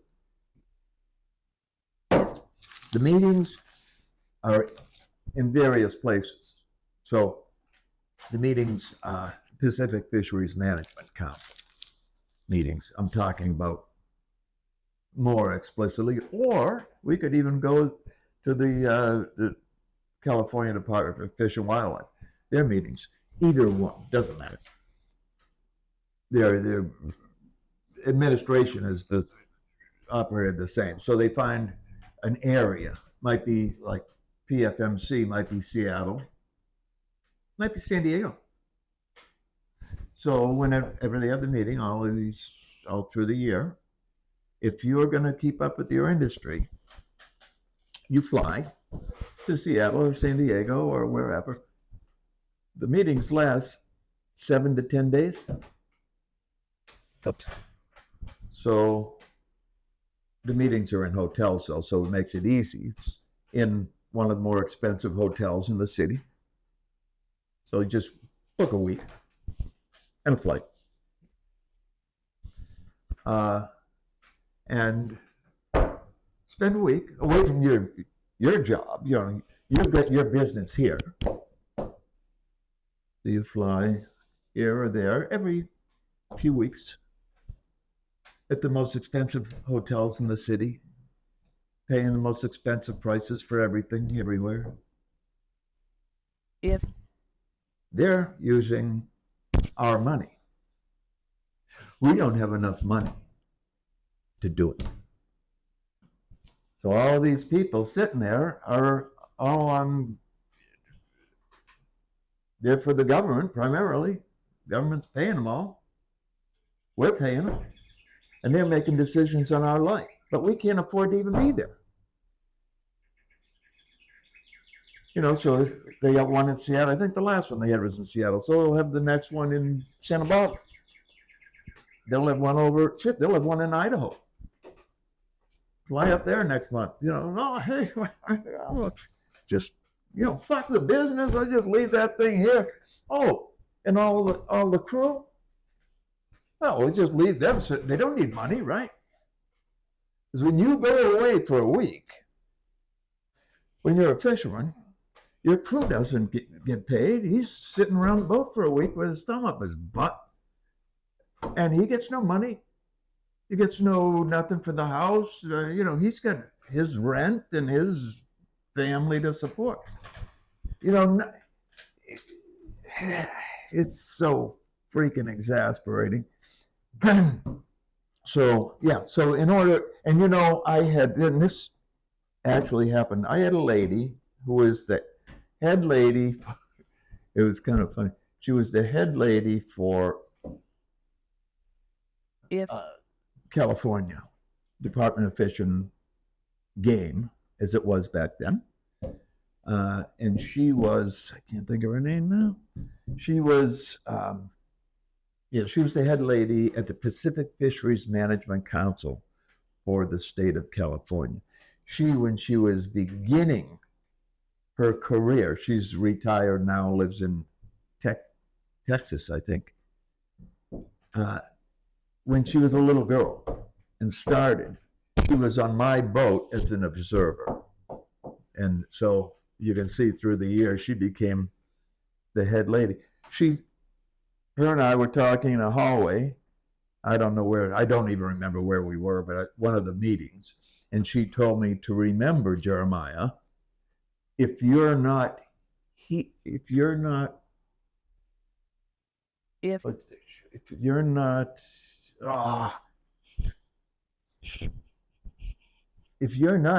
you're invisible, or I forgot exactly how she worded it now. But I have a lot of trouble as I get older. I don't bring stuff up as easy as I used to. If you're not here, you're invisible, or something on that. So it was like, I said, we can't afford to be here. And she goes, well, whatever. I mean, good God. How could, I mean, so these are the things that the fisherman has been burdened with forever. It's like, okay, now I just heard from the head person in the whole state that I've got to be here at every meeting, or I'm invisible, or non-existent, or whatever what. But I can't obviously afford it. It's exactly like this very minute right now. Many of the fisheries, we have to have observers on the boat. Any experimental fishery, you have to have observers on the boat. So observers cost you $600 to $700 a day. Now, if I made $600 or $700 a day, I'd have been happy as a clam. So now, if I, as a captain, are not making that, how could I possibly, or my crew, how can I possibly afford to pay an observer who cannot work? It's against the law for him to work on the boat. So he has to remove himself from your operation, which is all well and good, but I luckily have had a few observers who did work, and it made things go much easier. But in any case, here's a guy getting $700 a day, doesn't even have to work. So where I'm going with all of that is we can't afford any of that. So now, why would I come up, and this has happened. Matter of fact, I got a call yesterday from a lady, Kathy Fosmark, whose husband and her, he's dead now, petitioned the Fish and Game for an experimental permit. They wanted to concentrate on chili peppers. Well, chili peppers are a rock cod that we have masses of them, huge masses of chilies. They're an excellent fish. They catch readily. They go to a hook readily. And there's lots of ways to catch them. So we want naturally to limit bycatch. Well, Kathy and her husband and stuff said they want to do this experimental fishery. Well, there was nothing experimental about it. We used to do this 30, 40 years ago. But Fish and Game doesn't know that. So they said, yeah, we get this trawl method and we want to do it. It eliminates bycatch. Almost all bycatch. But it's perfectly effective and exactly what they want to do. So they gave them 4 permits because they have 2 sons, and so they had permits for all the boats in the family. Pretty cool. But they never went fishing one time. Nobody, ever. They had the permits. They had the gear, but they had to have observers. And this is rock cod. You don't make that much money.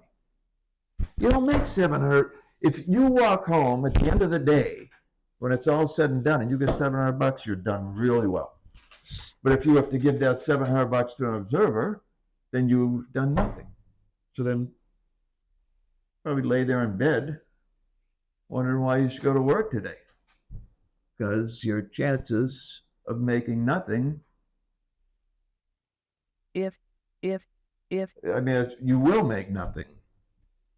Your chances of losing money are really good because if you don't catch enough to pay for all of the aforementioned fuels and groceries and all the other shit, and your crew, and this guy for $700, you're going to go backwards.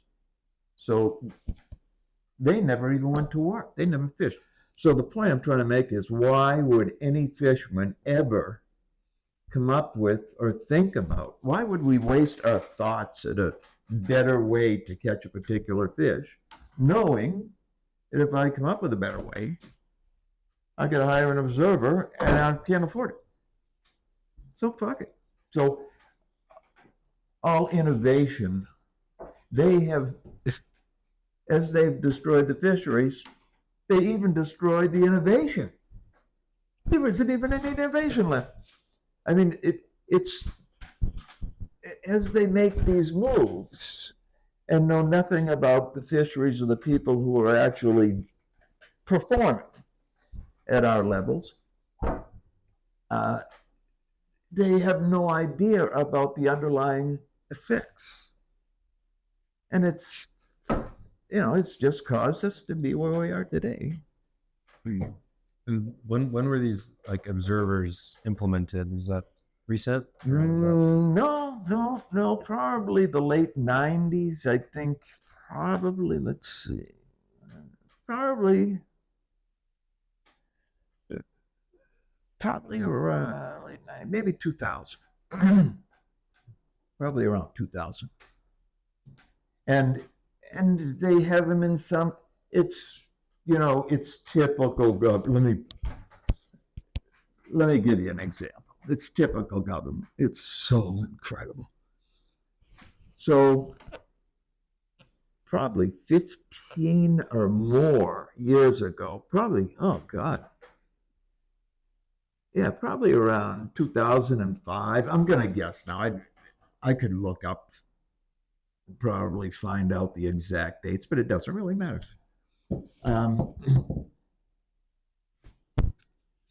I was asked by the Fish and Game to and others to pilot or test video cameras. So I allowed Archipelago was the company out of Canada, actually, who came down and installed cameras on my boat. They had various angles. I think there was 3 cameras, I'm pretty sure, on the boat. And it all fit into a big black machine, not big, smaller black machine that we had in the wheelhouse. And so when we activated the I was fishing swordfish at the time. So we activated the hydraulics on the net reel, the cameras would all come on. So we were not under camera all the time. We were watched only during the times that we were actually engaged in fishing. And they could see everything. Anyway, long story short, I was piloting this because there was a chance that this was going to take over for the human observer, which would be great. Human observers, our boat, 2 people work on our boat perfectly. It's, well, when I had the Aguero, 2 people worked on that boat perfectly. 3 people, 1 person was always in the way. And so needless to say, it was always the observer in the way and just underfoot. And it's just, you get used to, if you and I are working together, we just get used to walking around each other. And, you're on a boat, you're with a guy you sleep with him, you eat with him, and you work with them. So after a while, you get to know all your own. Observer's always just in the way. And I never really had too many problems. A couple were a pain in the ass, but most of them were pretty nice. And it's all good, but they're just in the freaking way. But I forgot where I was going anyways with that. If Yeah, my feeling is, and I didn't care about the observers, frankly. But I didn't want to pay for them. I didn't pay for them, by the way. So when they started these, the government used to pay.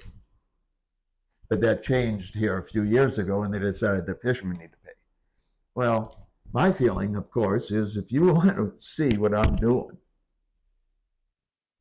I mean, if you want somebody to watch me, you pay for them. I'm not going to pay for someone to watch me. That doesn't even make sense. You want it, you pay. But the government says, no, we want it, but you pay. Well, it's actually, believe it or not, it is in court right this minute. It's in the Supreme Court. It was read about 2 months ago. Yeah, it was read about 2 months ago in the Supreme Court. They should have a decision. They said they'd have a decision before summer. So I don't know how the Supreme Court holds to that. I mean, I don't know how predictable their timelines are, but we're hoping before the summer we'll hear what the prediction or what their finding is. But they were sued by two companies, fishermen, out of Massachusetts for this very thing. So it's always been what I just said to you. It's like, you want them, you pay, right? And it makes sense to me. Well, they made the decision, no, we want them, but you pay. And we can make that decision. Well, the only how do you make that decision? I say I don't pay. You say I do. Well, that is all because they are allowed and they have the ability to do that because of what's called Chevron deference. And that was many, many years ago. I think maybe it goes back to the 60s, when there was a decision to be made. It went to either, it was kind of the same thing we're talking about here, but it was dealing with Chevron and the government. And they allowed the government to make the final decision on an issue. And that is, so in this case, the government is allowed to make the final call, and they say we pay, so we pay. Well, it's called the Chevron deference. It's currently in the Supreme Court of the United States of America. And you can just look up Chevron deference, I'm sure now, because this has been there for a couple of months. There's probably a ton of material on the Chevron deference. That will help.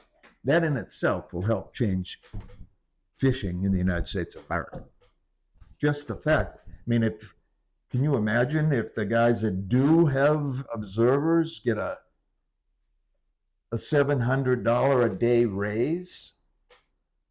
Because that's what will happen. If you eliminate that observer, either eliminate or somebody else pays for them, it's not coming out of your pocket.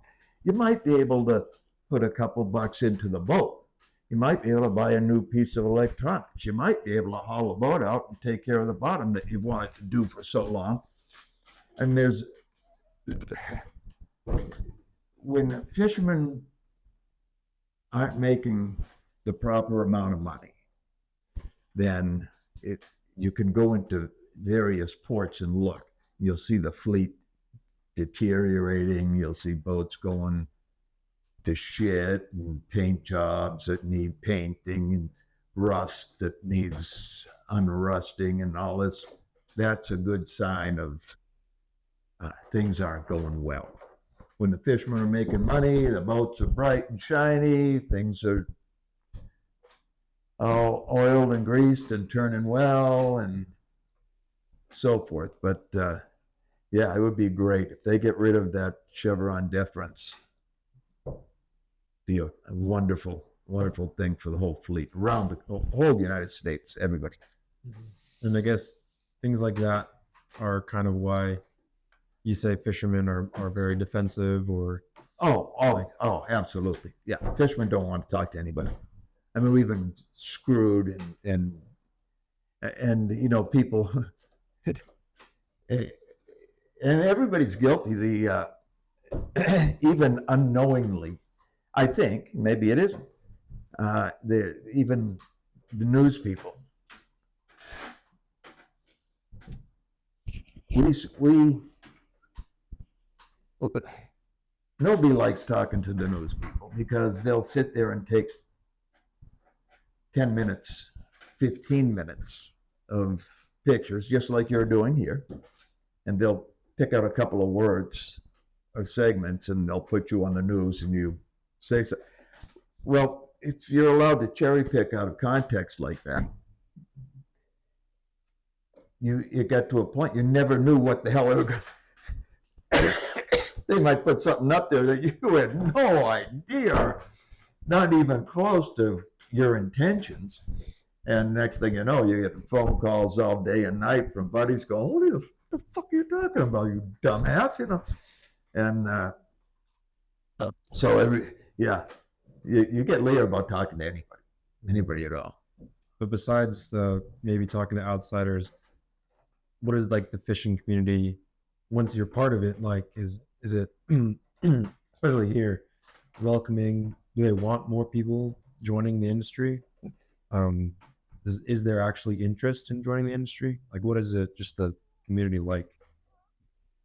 Oh, the industry's always very accepting. I mean, if somebody's okay, they're okay. And it's just that we've been fooled and shit on so frequently that fishermen just don't want to talk to anybody, especially people come down with a pencil and paper, camera, and stuff. That's like they have no idea. Like you're working for Greenpeace or that other jackass group, or something. Who knows? And next thing you know, you find yourself on TV saying something you wish you'd never said before in your life. But. And moving on to like more bright things, to talk about. What are some of your most memorable experiences while fishing here in Morro Bay? Boy, If it's very difficult to come up with something like that. And I've been asked 1,000 times, but there's so many. As I explained earlier, I absolutely thank my lucky stars that I get to experience what I have here because Scott. Yes, sir. Jeremiah. Yes, sir. Hey, I just wanted to make sure I assume you know tomorrow's blessing of the fleet. I do. I've got Justin sitting here with me. Oh, okay. Okay, yeah. Yeah, that's what I just wanted to make sure you knew about. Yeah, I've got the flow wreath down in my garage. As a matter of fact, I got to go down and spray it here pretty soon. Oh yeah. Flow wreath. Oh. Yeah, we got it. Anyway, What's that? where does that end up? We put it. We hang it on the anchor down at Anchor Memorial. Yeah. Yeah, that's great. That's great. Okay. So Throwing the water. Good. Going out on a pier? no, we actually do that. We do that on Memorial Day. We throw it in the water, but the wreath we throw in the water is all biodegradable, and I think the flowers are compost. So we throw, yeah. So anyways, we're justified throwing it in the water, I guess. Well, okay, you're justified. Well, like the boats out there at the other end, out the top of that building. Yeah, kind of like that. Yeah. Okay, I just want to make sure you knew it. Okay, buddy. All right. You did, but it wouldn't be the same without you. Okay. Yeah. Okay. See ya. Thank you, Scott. Tell your lovely bride hello. Will do. Bye. Okay, thanks. Yeah. I can look down the garage for a minute.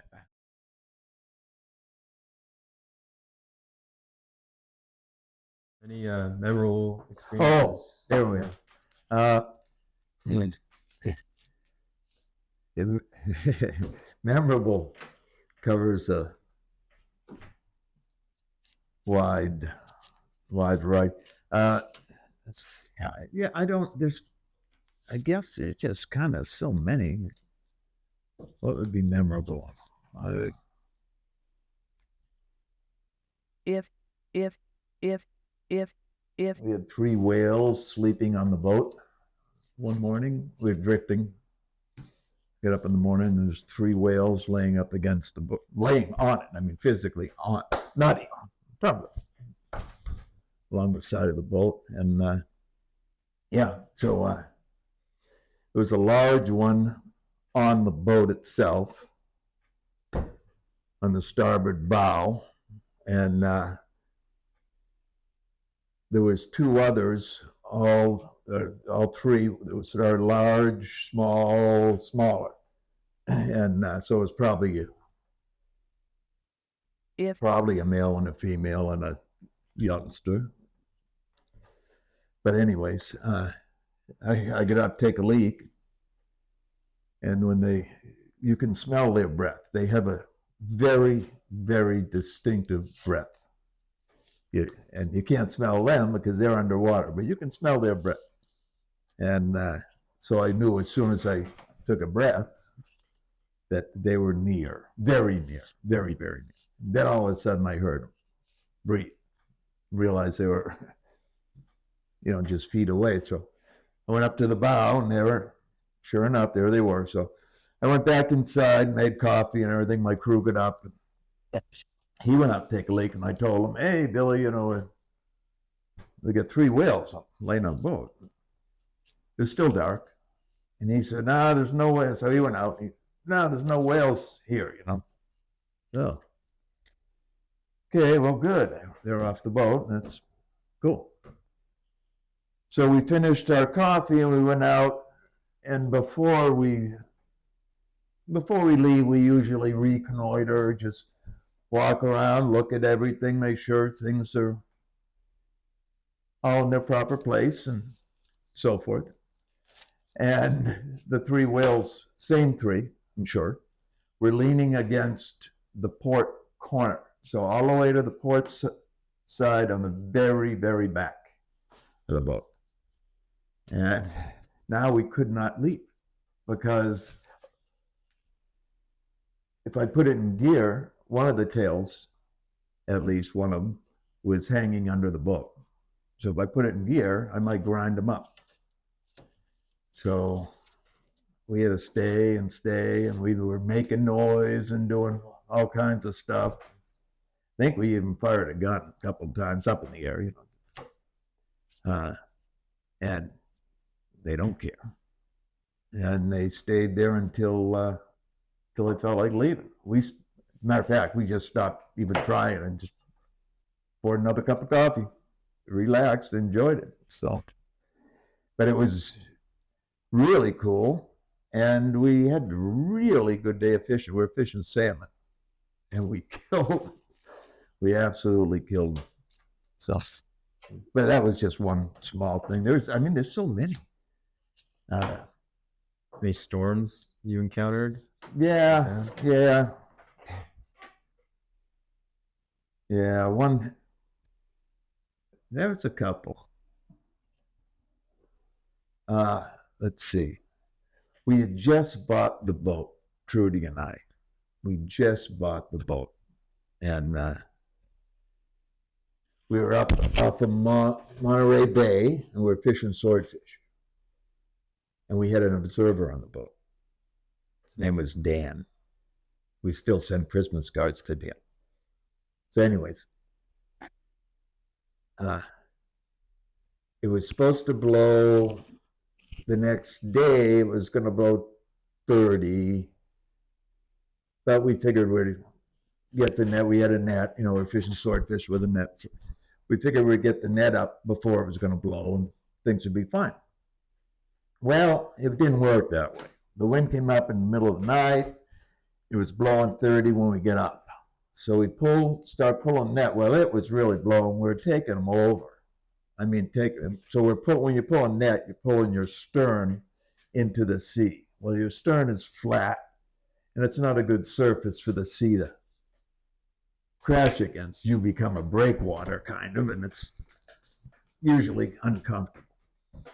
Well, we were taking them right over, and the wind, it blew pretty. I think it probably got up to 70, and we just got the net up, and it was probably just hitting around there at that time. And we took one over, and Trudy and I, the observer was in the wheelhouse, in the galley. Trudy and I were putting a stabilizer out, and one came over the stern and filled the boat, and we were standing on the back of the boat up to our chest. Now you're on the boat, and you're up to your chest. So obviously the rest of the boat is well below the water. So we both burst out laughing together, actually, same time. And I was, well, isn't this fun? You know, anyways, we got the stabilizer in and ran in and got a course. Got us out of that. You know, it came over like it did because we were in a course that was where the wind blew us. It wasn't very comfortable. But anyways, that's another time. It's funny because it was Trudy and I. And oh no, I didn't finish that story. Shit. Yeah. So anyway, we go inside, and the kids there, the observer, get the hell out of here, man. Get a good course going. So we get a good course. Everything's going a little better, you know, but it's still pretty goddamn crap. So we're heading for Monterey Bay. And I think it was Thanksgiving. Might have been Thanksgiving. Pretty sure it was. I think it was Thanksgiving Day. Pretty sure. Trudy will know. But anyway, so we're heading in, licking our wounds as would be. I think we did catch 1 or 2 fish, but we didn't really even we just wanted to go home. And so we're going along, and shit's crashing and banging. And the phone rings. Well, back then, we had those bag phones, and it was like you carried it around like a little suitcase, and it had your phone. And anyways, the thing rings, and pick it up. Well, I had just bought the boat from this guy who lived here, and he received a phone call from one of the guys that were out sword fishing that had seen us out there. And he had said to him, "What the hell are you doing? You sold your boat to the guy he's out here, it's blowing 70. What the hell? Are you crazy? I hope he doesn't owe you any money," and stuff. Well, I did. I owed him, you know, $100,000 or so, you know. And his investment was currently in 70, 75 knots of wind up Monterey Bay, floundering. So we thought. So anyways, he calls. So I answer the phone. It's Fred. What are you doing? You know. He says, "What the hell are you doing out there?" So he starts going on about, "Yeah, so-and-so called me." And I said, "Hey, listen, don't worry about it. We're having fun." And then here comes a wave, and this is real. And it was coming towards the boat. It was like a freight train. And I went, "Holy shit!" And I just yelled, not into the phone, to the crew, my wife and the observer. I said, "Hang on!" And so there's a little pause, and the thing hits us. It was like, "Holy shit!" And the phone blew out of my hand. hit the thing, got all screwed up, hung up and everything. And so we got clobbered, but this weight was a dandy. We picked up, your coffee cup goes flying, everything goes flying. You spent 5 minutes picking up pens and pencils and all the things that hit the deck. And meanwhile, the last thing Fred heard was, "Holy shit, hang on." And then the phone went blank. And so Trudy came in from the galley. "Is everything okay?" And I said, "Yeah, everything's good." And she goes, "You were talking to Fred?" And I said, "Yeah." And she goes, "Aren't you going to call him back?" "Hell no. We're going to let him sit there a while and think about it." And we did. We didn't call him back for about 2 or 3 hours. And he was just pissed. That was good. Fred, if you knew Fred, you'd get a chuckle. Really good guy. Love him very much. He was the guy who owned the book previous to us. Very, very, very cool. But just one of the things, pranks. That was a story. I mean, there's so many. I mean, there's just hundreds. Because every day is a story, almost, So it makes it so cool. Every day is different. Every day is pretty exciting. And they're not always fun, but they're different. Yeah. Most stuff. Sometimes you spend the whole day in the engine room, cussing, swearing, turning wrenches, getting burned by everything around you that's hotter than a pistol, But it's all good. Wow. All right. Well, last question is there anyone else I can talk to? I would know anything about fishing in Morro Bay. Boy, I'll tell you what. Well, yeah, okay, so you had Garrett. Okay, you're doing Garrett. One of the better fish bets currently is a guy named Bill Blue. Now, getting Bill to sit down and talk will be something, because he's usually just so freaking busy. He doesn't usually walk too many places. He runs, so he's just a busy guy. But Bill now is a super. Morro Bay they're all good fish. Everybody, if you're from Morro Bay, you're probably a goddamn good fisherman. Bill is one of the top-notch guys. So you talk to Tom Hafers, too. Tom's our organization president. And if you go talk to Tom, next to him is a guy named Alan Allward.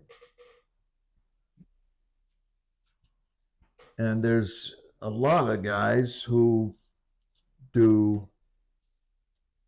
other fisheries, who are like skiff guys who do live fish, and a lot of the guys who do live fish also fish salmon, which we were just told there'd be no season here in California this year. So this would be the second year in a row there's no season at all. Oregon is having a season, but it's very, very abbreviated. I think their last day is in May. They're going to start a couple of days in April and fish into May or something. Sorgazini Sr. said it was like 2 weeks. Yeah. Open, and he said I'd prefer they just close it. Yeah. So well, yeah. You have to. Well, what a lot of people don't realize. You get 2 weeks to go fishing, but that, if that was what it was, there would be no problem for the fishermen. But you got to rig your whole boat for salmon. You got to make a commitment. No matter what you're doing, you commit to that. So you got to rig your boat for salmon. Now, rigging your boat includes putting new wire on your gerties. So how you fish salmon is you drop out.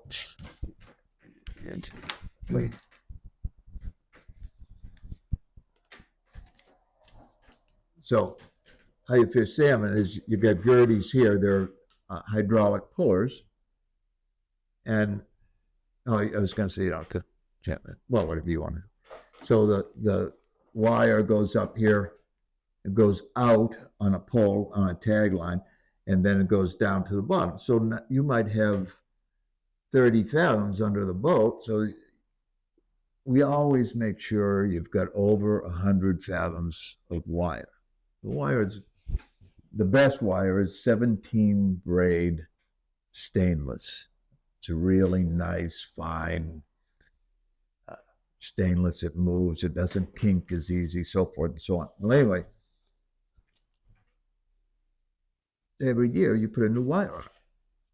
Well, that spool of wire now is hundreds. I don't even know. I don't want to say what it is, but it used to be. It's always been very expensive, but today it's way more expensive. So every time you go fishing, not every time, every year, you put new wire. Well, you've probably got anywhere from 4 to 6 wires on the boat. So the cost is probably $300 a spool, 4 to 6, so somewhere $1,200, $2,000 of wire. Well, if you're only going to use it for 2 weeks, is it worth spending all that money? So this is where all this bullshit is going. So you've got to figure out whether all of your expenses, all your wire, and you've got to have lead. There's just so many things that you've got to have that are all losable. You can lose this wire in like 1 minute if you wrap a crab pot that you didn't see, or one that was sunk that can't be seen. You might lose one whole side of your boat. You just lost $600, $700, $800 that quick. You kind of ask yourself, I'm going to gear up, so I'm not working, making money or anything. So I'm going to spend all this time putting all this gear on, and I'm going to spend many thousands of dollars putting all this gear on. Then the question comes, if I'm only going to fish 2 weeks, now, if they're open for 2 weeks, how many days are you going to fish? You don't even know. Mother Nature might say 0, because Mother Nature is the final call on everything you do. Everything you do. Live or die. I mean, it's the final call. So if Mother Nature says you ain't going fishing, you go broke. That's the way it is. Yeah, so resiliency is a big help, I guess. But yeah, you got to figure, is it worth 2 weeks? If the wind blows, you might only get 1 week. You spend all that money and make the decision. Yeah. We're never short of making decisions. You know, that's one thing about fishing. You're making decisions every single day, you know. Yeah. Well, thanks for talking with me. And Justin, it's been a pleasure. Yeah, it really has. Hopefully we'll see you around, or hopefully if you get any more questions, anything, just speak up. We're always. You've been such a great resource for me.